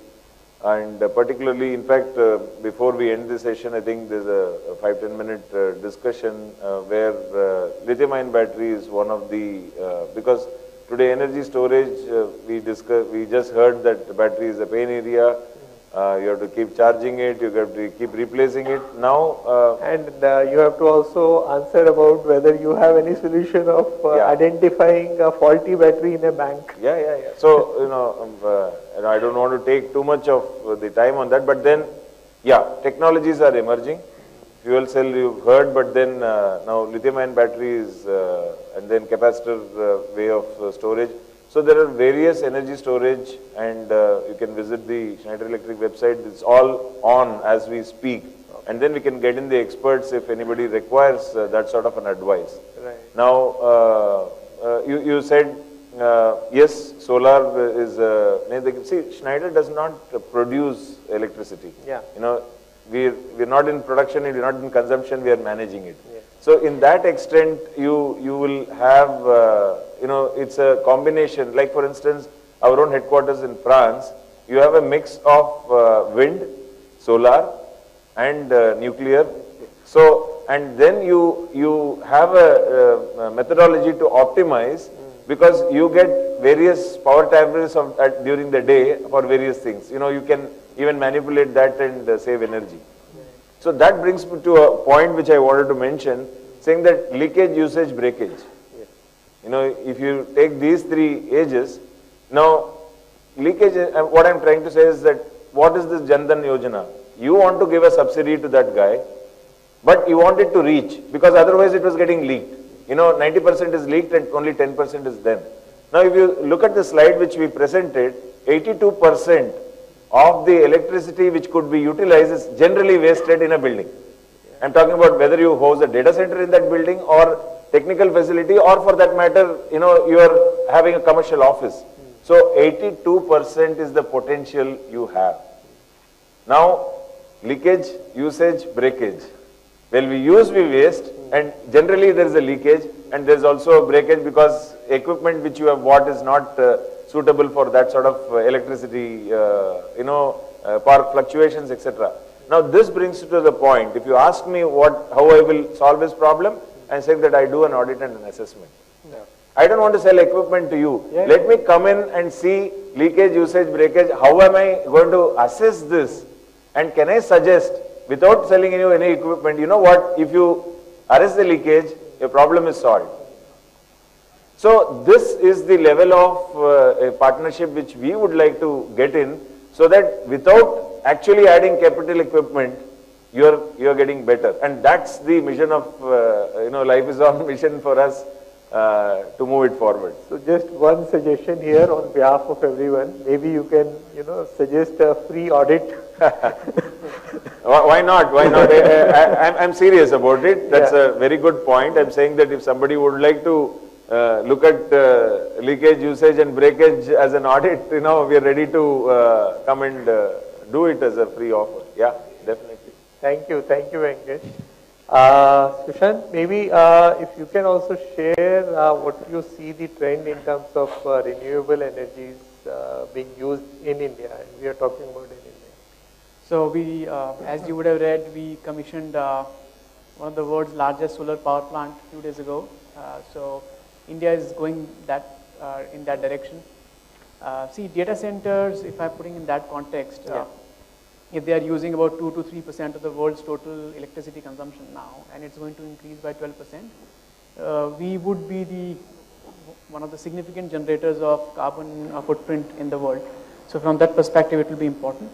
In India, we are still dependent a lot on the coal, which is thermal, and a little bit on hydro, and very little on the renewable side, primarily because of infrastructure challenges.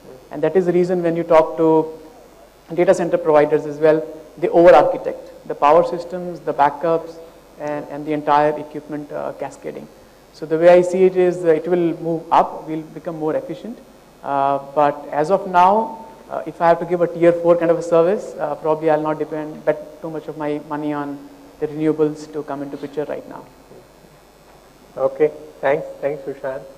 I would now like to open this panel for any questions from the audience. Anybody has any question? Including suggestions for free audit.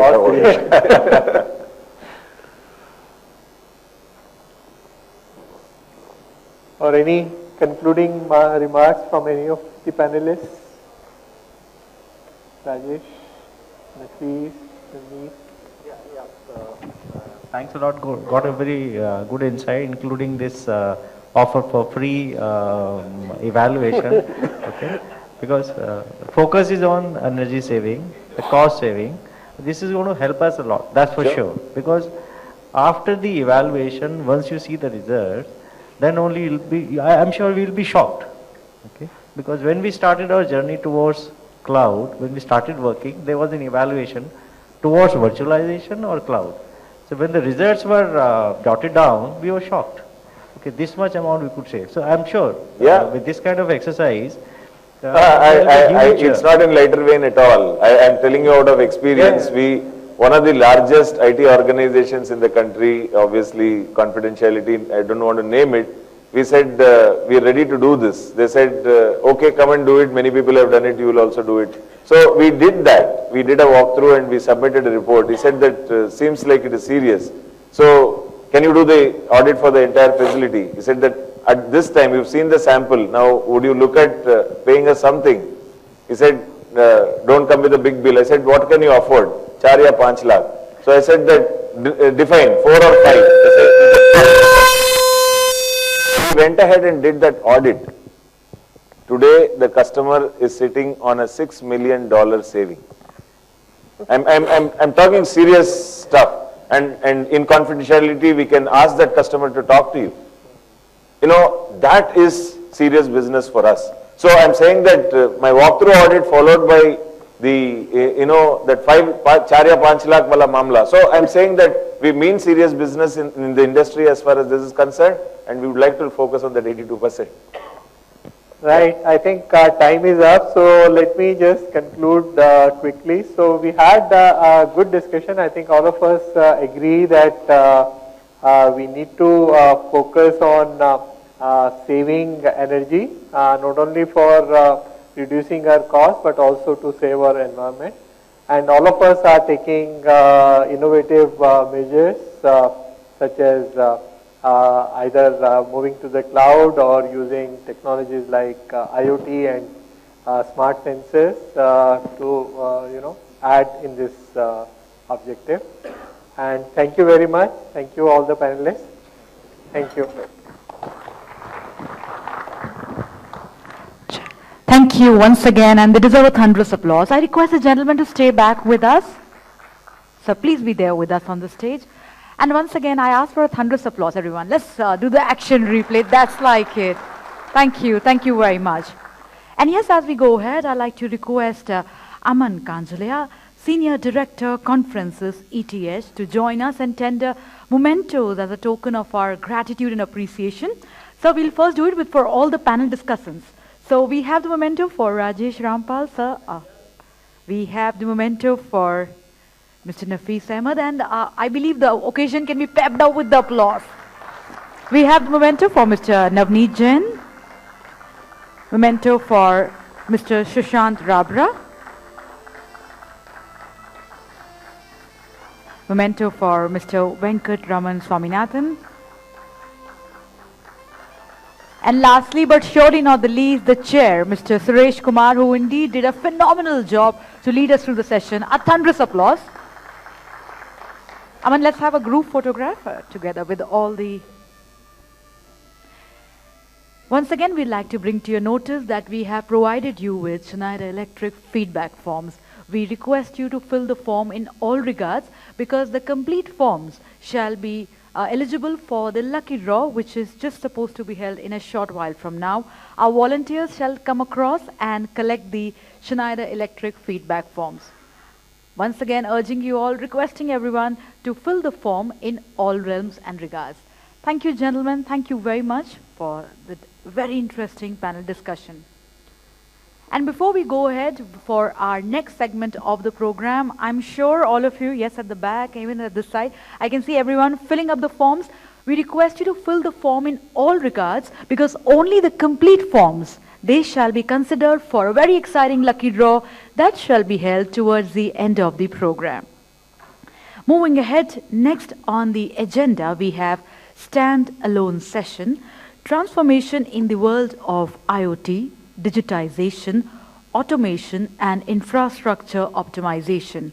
And to lead us for this very interesting stand-alone session, we are delighted to have amongst us Aniket Patange, Director, Data Center Lifecycle, Schneider Electric. So let's join our hands together to welcome Aniket Patange, Director, Data Center Lifecycle, Schneider Electric. A very good evening, Aniket, and over to Mr. Aniket. Mr. Aniket, please. Yeah, good evening. And I have been given this very important task to keep the discussion very crisp, because I'm coming in between the dinner and drinks. But I'm going to talk about a customer experience. And much to my delight, the context has been already set. The esteemed panelists have already talked about what challenges they face. One of them mentioned about sleepless nights. I think all of us here, whether we are in IT or in facilities or as CIOs, all have been actually experiencing this for the quite some past.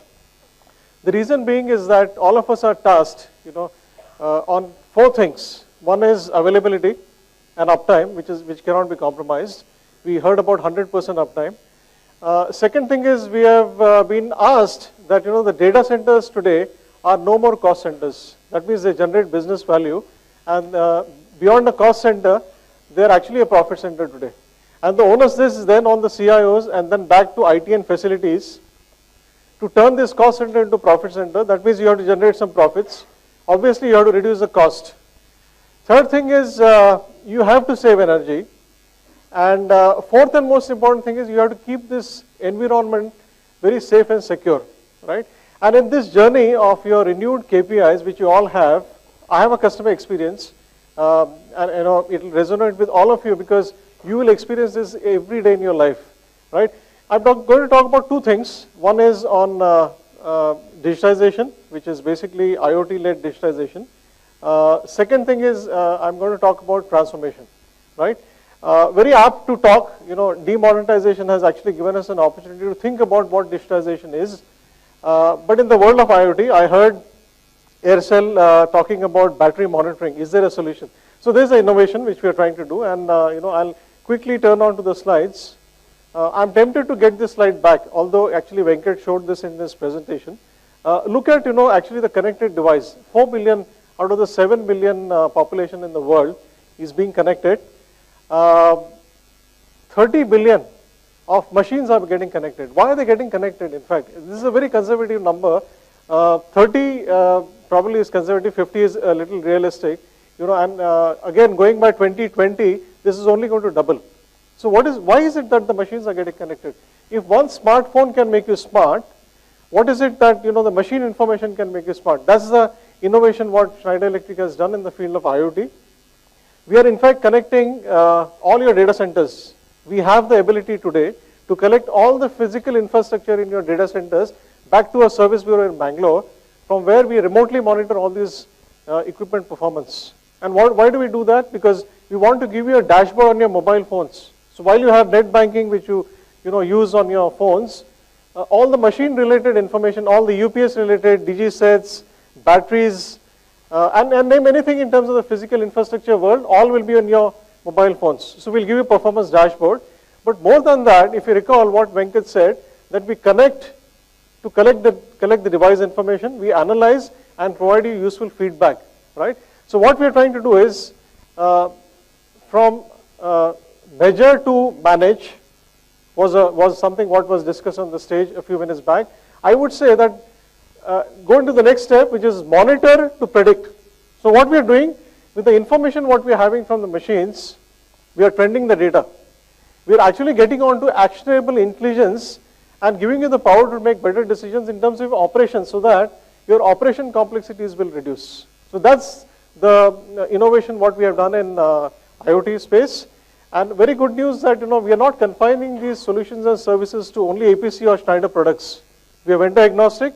We can work with any third-party devices which is available with us.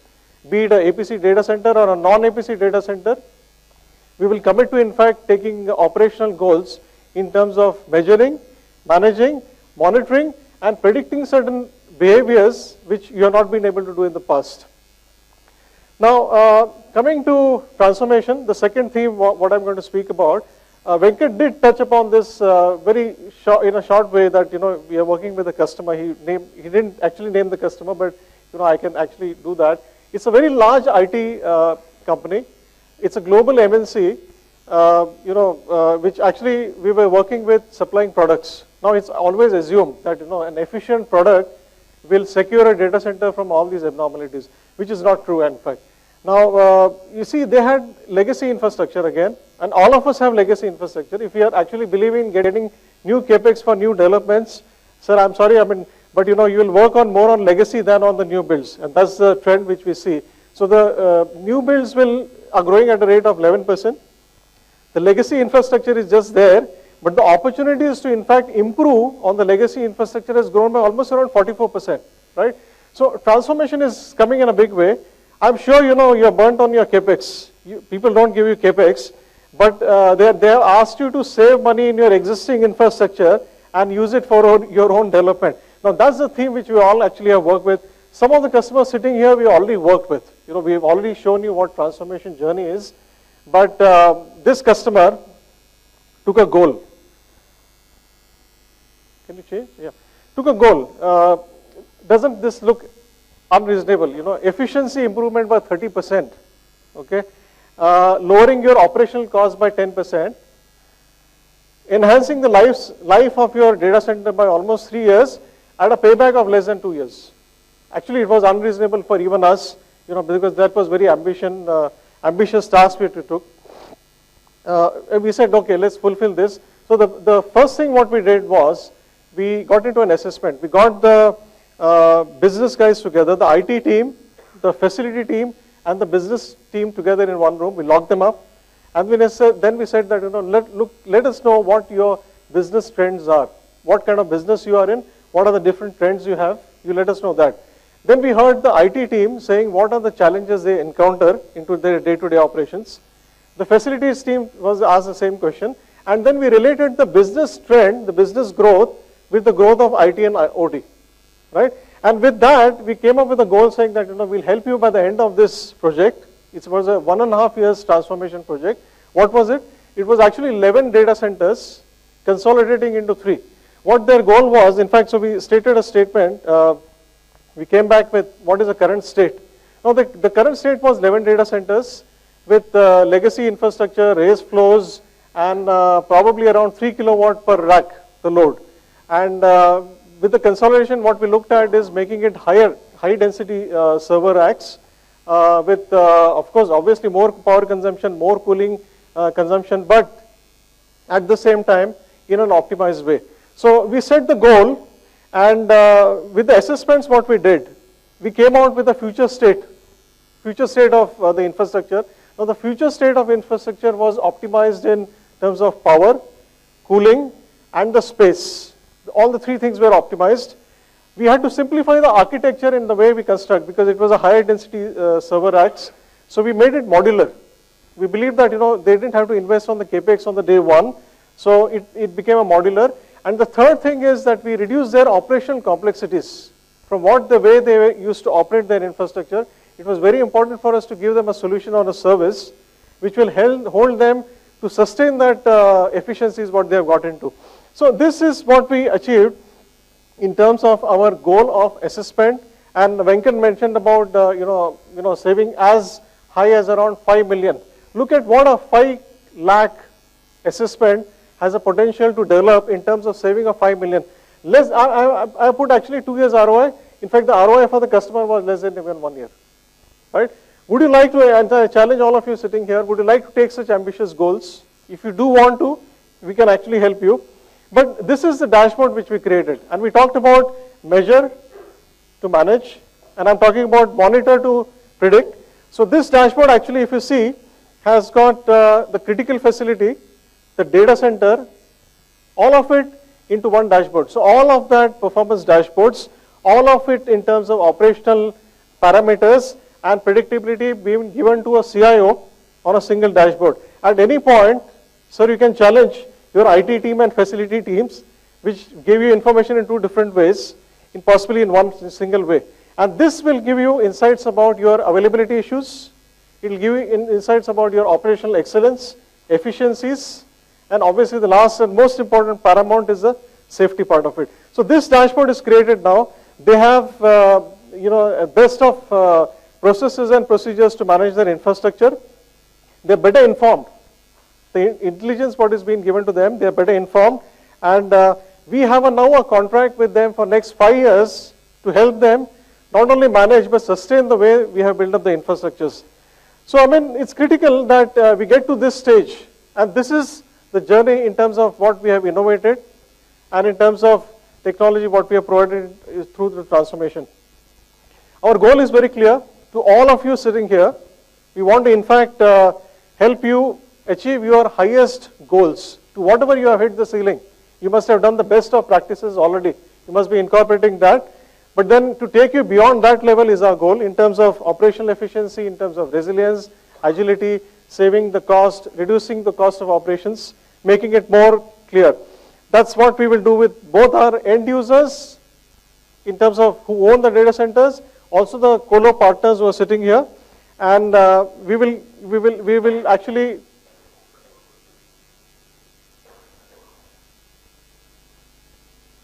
I urge you to take this simple task when you go back to your offices on a Monday. Enjoy your drinks and dinner, but take this task on Monday morning. Call all your teams. Call all your teams, IT facilities, make them sit together. Ask them these 3 simple questions. 3 of them. One is your data center ready to support the future business growth? Important question, but is your data center actually ready to support that? Can you evaluate and optimize your critical infrastructure, data center infrastructure, over a period of its entire life cycle? Right from the planning stage to a design, build and operate stage, do you have the capabilities to do that? Ask this question. And can your data center help the businesses gain a competitive edge? We talked about cost centers to profit centers. Can it help you gain a competitive edge with higher agility, lower cost, and reduced risk? If you have answers, congratulations, but then we can help you develop beyond that. As I said, if you hit the ceiling, we'll take you beyond that. But if you do not have answers, please touch base with your Schneider representatives. We'll be happy to work with you as partners, consult you in your journey to achieve your goals. Thank you.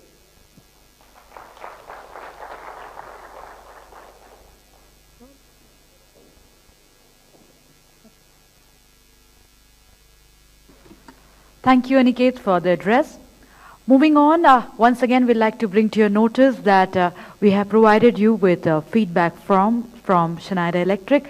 Once again, urging you all to fill them in all regards, because the forms that have been completely duly filled, they are eligible for lucky draw that shall be held after this address. And yes, our volunteers shall come across to you and get and collect the form.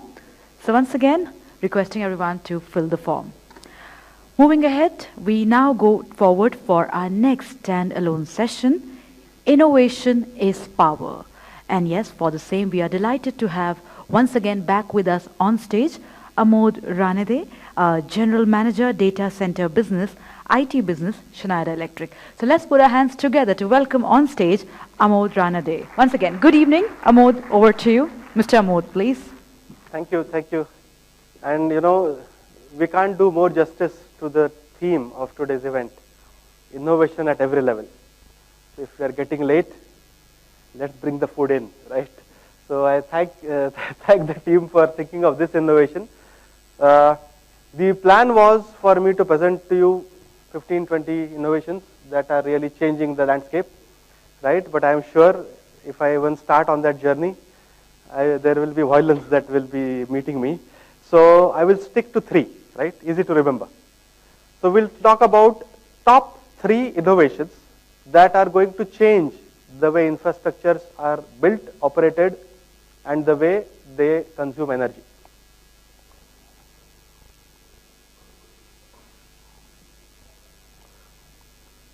Let's look at the first. Let's look about reliability. Because whenever I used to talk to customers, the first thing that the customers used to tell us is, I don't care how much it consumes, right? I want uptime which is 100%, which means nothing should go down ever, right? Is it really an impossible dream? Well, not really. Because at the end of the day, who is going to provide all these answers? Some engineer, right?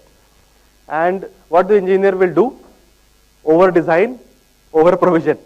So that even if something fails, you still have something which is still working, right? And that philosophy leads to inefficient components or equipments. But yes, does your availability improve? It definitely does. But now that we realize that 75% cost is actually in operating, we need to balance both. So what did Schneider do that is so different, right? So innovation can come from inspiration from anywhere, right? So this inspiration actually came from human resources. The biggest challenge today that everybody is facing around the world is what? Right? Stress, right? We talk about work-life balance, we talk about stress at work and things like that, and Dilbert even talks about this, right? An employee goes and says that, oh, I have a huge problem in my work life. So the manager says, what is the problem that you are facing? So the employee says, I have to work, right? And that is the biggest problem that he is facing. So what is to happen? So this doesn't seem to work. Okay. So what's happening is, it not only affects people, it affects equipment as well. So the moment you start looking at equipment, let's take UPS, right? What fails in a UPS? So we already heard during the panel discussion that batteries are creating a lot of havoc. We also know that there are a lot of components inside a UPS which keep on failing. There are capacitors, there are IGBTs, and there are many other things which are inside a UPS that fails. So we started getting into a research that why is it failing, that particular component? And the answer that came out was stress, right? So this was stress that was induced on that equipment, the component inside, which was causing it to fail. Almost 90% of the UPSs out there, whether they are Schneider or non-Schneider, are based on this particular technology. Click. Can somebody help me? Because otherwise I won't be able to keep time. So it is called a two-level inverter. What you need is a sine wave. What we generate is a step wave, right? When we are creating this step wave, you will see the voltage that you have to cross. Each IGBT tends to get loaded or stressed up to 90% of its capacity. As a result, little plus minus is going to cause a failure in that IGBT. Next click. Next click. So this stress has been one of the main reasons. Now, what to solve, right? So again, inspiration comes in the most simplest of things. Now you will have noticed that I purposefully climbed from that side, both the times I came onto the stage. And it created a lot of stress, right? The same distance, if I travel in a different way, will create a lesser stress, right? So I can do in multiple stages, right? 3 steps down, 3 steps up, height is the same, but suddenly the stress is less. Why? Because now I am doing the same job, but with smaller displacements, so my muscles get loaded lesser. I am transferring the load to both my feet more often during those 4 steps, so my bones are getting stressed lesser, and so on. So with the IGBTs itself, Schneider Electric this simple concept was implemented. We call it the 4-level inverter. Now the same waveform that you want, we create, but in 4 different levels by using the IGBT components. What is the big benefit? The big benefit is the same IGBT now gets stressed 1/3 of what it used to be earlier, so less than 30% stress. What is the impact? Impact is much improved reliability because that IGBT won't fail because of stress. Also, you'll find the sine wave now is pretty much close to the kind of waveform that you want. So automatically the amount of filtering, the amount of improvement of that waveform required to be done also reduces, and thus it also improves efficiency. So is it the golden thing? More reliable, more efficient, right? And that is something called as the 4-level inverter. Next. Next. Next. Next. Just click and have the whole slide. Yeah. So now what's happening is because of this breakthrough technology, there are reduced switching losses to 1/3, reduced voltage stress across the IGBT, eliminates voltage-related IGBT failures. Now, this is a very strong statement to make by any organization which is in technical field, right? We are not saying reduces failure. So, it's not a spelling mistake. It eliminates voltage-related failure of IGBTs. So, that gives a big impetus with the reliability of the particular component. Reduces the requirement of filtering because less is created in terms of what needs to be filtered. So, less need to be filtered. What is the benefit? Very small size components. I am sure many of you who have had the opportunity to see chokes inside a large UPS, they used to be this big. Now, equivalent capacity UPS with the new technology, the chokes are this big. There are a lot of other benefits as well in the construction that not the time for the presentation, but during the interaction later on, I can tell you what is the big difference that resulted because of the small size that reduction happened, but that's a different matter. Low operating cost. Now, how many of you here have laptops which work only in India for the voltage of 240 volts, and the moment you travel to US, you have to change the laptop? Anybody here? No, right? Because you just go there, the outlet type changes, but the laptop's SMPS is designed to work anyway in all voltages. Same thing now happens with this technology. The same UPS can work from a window of 250 volt to 600 volt 3-phase input. What is the big benefit? The UPS will go on battery less frequently. So automatically your efficiencies will be better, the power quality will be better, the battery health will be better, right? Third is that small capacitor I talked about. Now we are not limited to taking technology of capacitors where the life itself is 5 years. Now we have been able to put capacitors of the smaller size, but which are designed for 10 years. So whenever you look at the operating expense of a UPS maintenance, every 5 years the vendor would come back to you that why don't you do a preventive maintenance of replacing all the capacitor banks? With this new technology, it eliminates that requirement, which means now you can put up a UPS. If you are expecting 10 to 15 years of life, no need to do capacitor replacement at all, right? And that's a big improvement. Next. Everybody wants what from a UPS? Most reliable, most efficient. Now, double conversion was a prevalent technology. Very good control on the power quality. But with respect to the efficiency, when it started off, it was pretty bad. 80% efficiency used to be considered very good 20 years back. Today, technologies have reached where with double conversion, you can reach 96.5. Pretty good. But will you be happy? No, because you will want me to get as close to 100% as possible, right? So let's see how we can get there. There was another technology which was available called the eco mode, where the same UPS will work on bypass until there is a disturbance that it senses, then it will go to the battery mode, right? Pretty much close to what an offline UPS could be. Problem is going to be that the quality of power it will deliver will be very poor because whatever comes in straight away goes to the load. But the efficiency can be very good. How good? 98%, 99%, right? Pretty good efficiency. How many here would want to try that technology for data centers? I'm sure nobody, right? Because reliability is important. Quality of power is important. Click. Next. What kind of power is a good power, right? So what kind of power is good power is defined by IEEE in this particular way. They say class 1 protection is good quality power. That is what your IT equipments are designed for. Class 3 is not so good quality power. You need harsh equipments for that, which are designed for harsh environments. Data centers will always have class 1 kind of equipments to power. So what we created is something that gives you the best of these both. Next. Next. Next. Next. Next. Next. Next. That's it.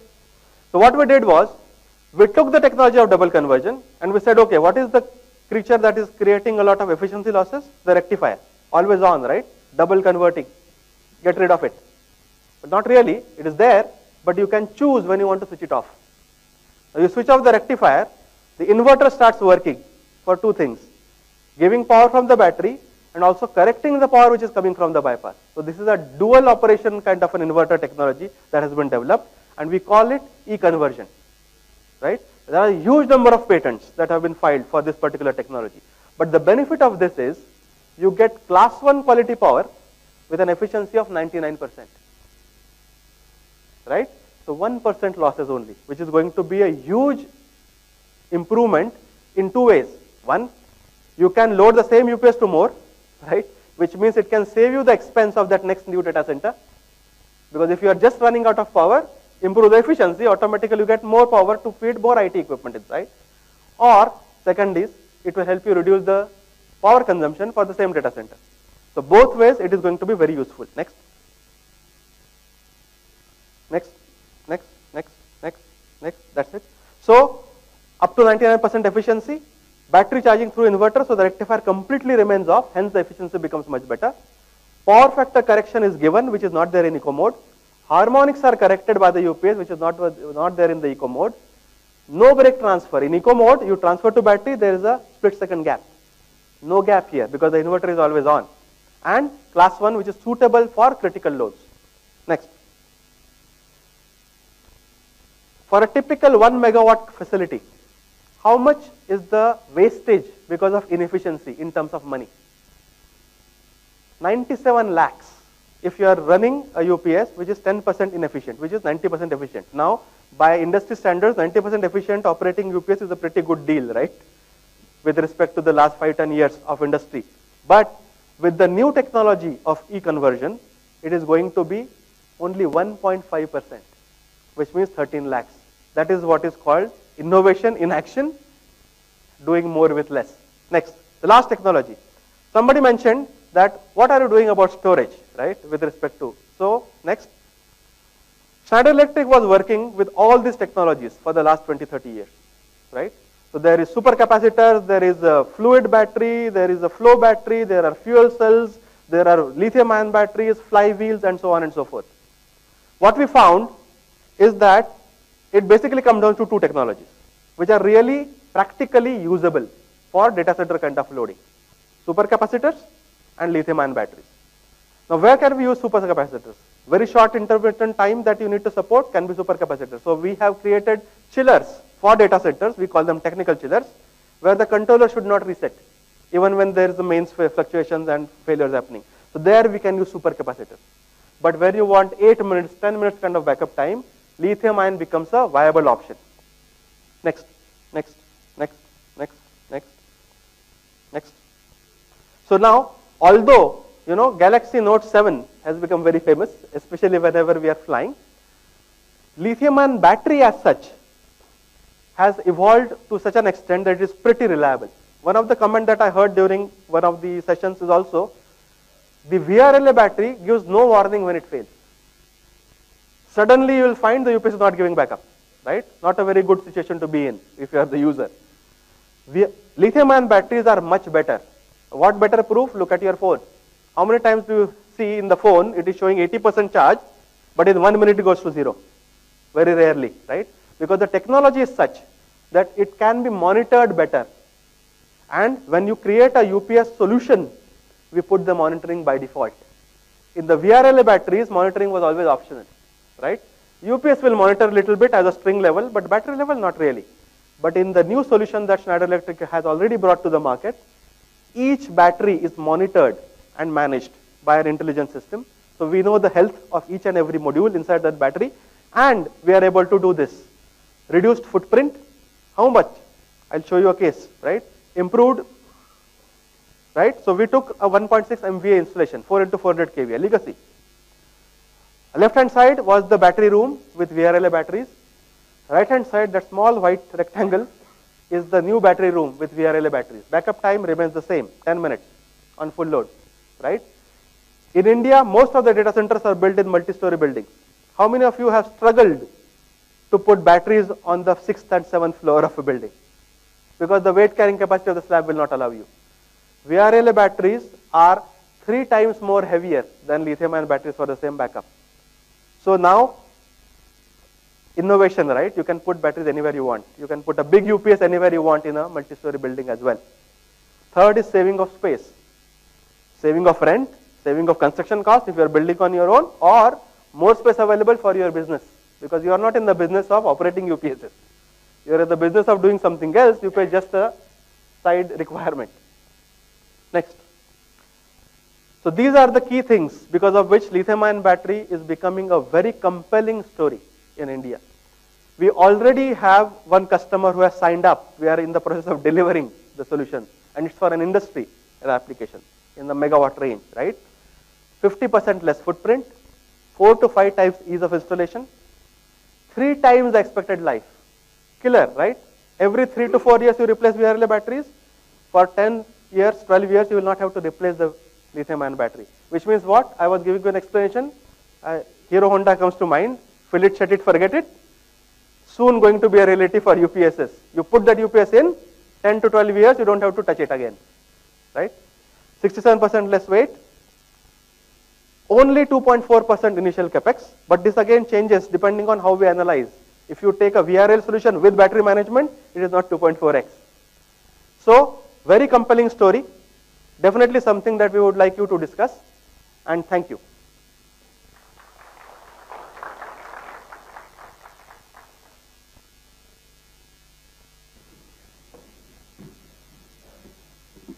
Thank you very much. Once again, a big round of applause for Amod. Thank you, Amod.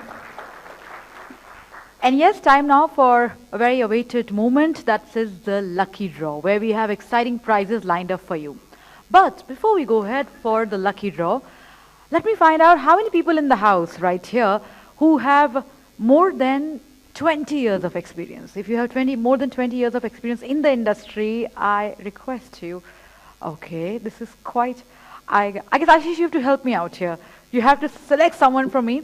Okay, let's increase the number. 20 was too many. How many in the house say with more than 25 years of experience? 25. I'd like to request Sir, please join us. Sir, please join us. Let's give Sir a big round of applause. So, and the reason why I use my discretionary power and requested you to do the honors, because you are someone who is like really prompt. Once again, a big round of applause for gentlemen. Sir, please join us and do the honors for the lucky draw. But sir, we'd like to know you. If you could just introduce us amongst you. Let's put our hands. Sir. I'm Colonel Indrajit, and I've put in around 26 years of experience into the army first, and then into the corporate for last 10 years. And I'm the CIO of Greyland Group, doing a lot of work into IT, now into the smart cities, and also the DSTN project, which you would have all known. So doing a lot in that. Yeah.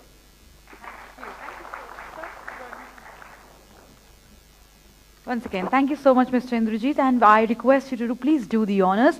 The forms are the ones which have been collected, and no,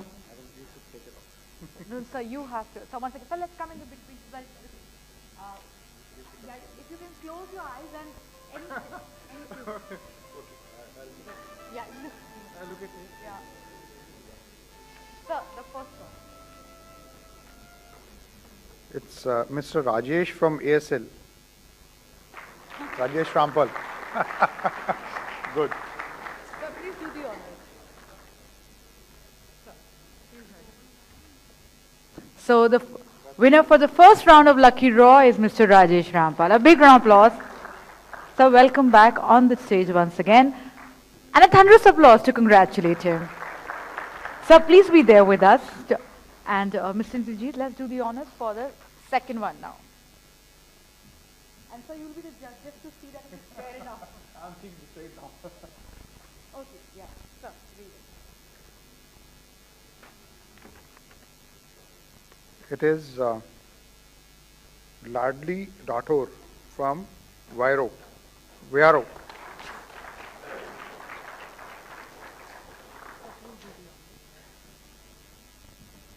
Congratulations.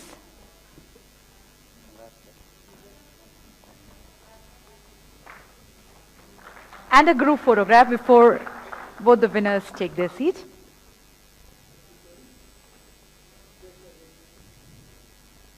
Let's congratulate them with applause, everyone. Thank you. Thank you, gentlemen. Thank you so much, Mr. Indrajit, for doing the honors, and congratulations to the winners who get exciting prizes from Schneider Electric. Thank you so much. Moving ahead, last but surely not the least, I'd like to request Mr. Aman Kanjlia, Senior Director, Conferences ETS, to join us and tender the vote of thanks. Mr. Aman, please.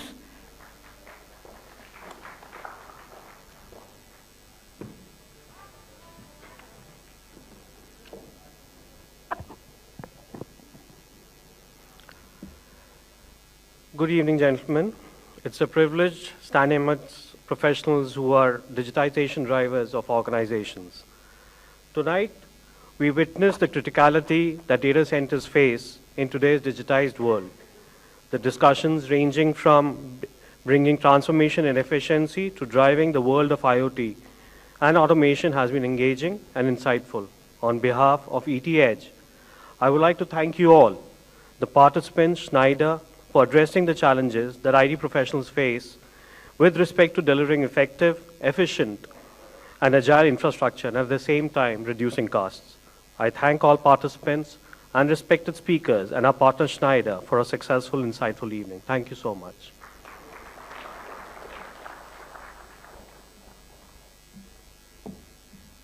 Once again, thank you very much to each and all for sparing some of their precious time this evening and joining us for this summit today. We invite you all to join us outside in the pre-function area for the networking, cocktail and dinner. Thank you.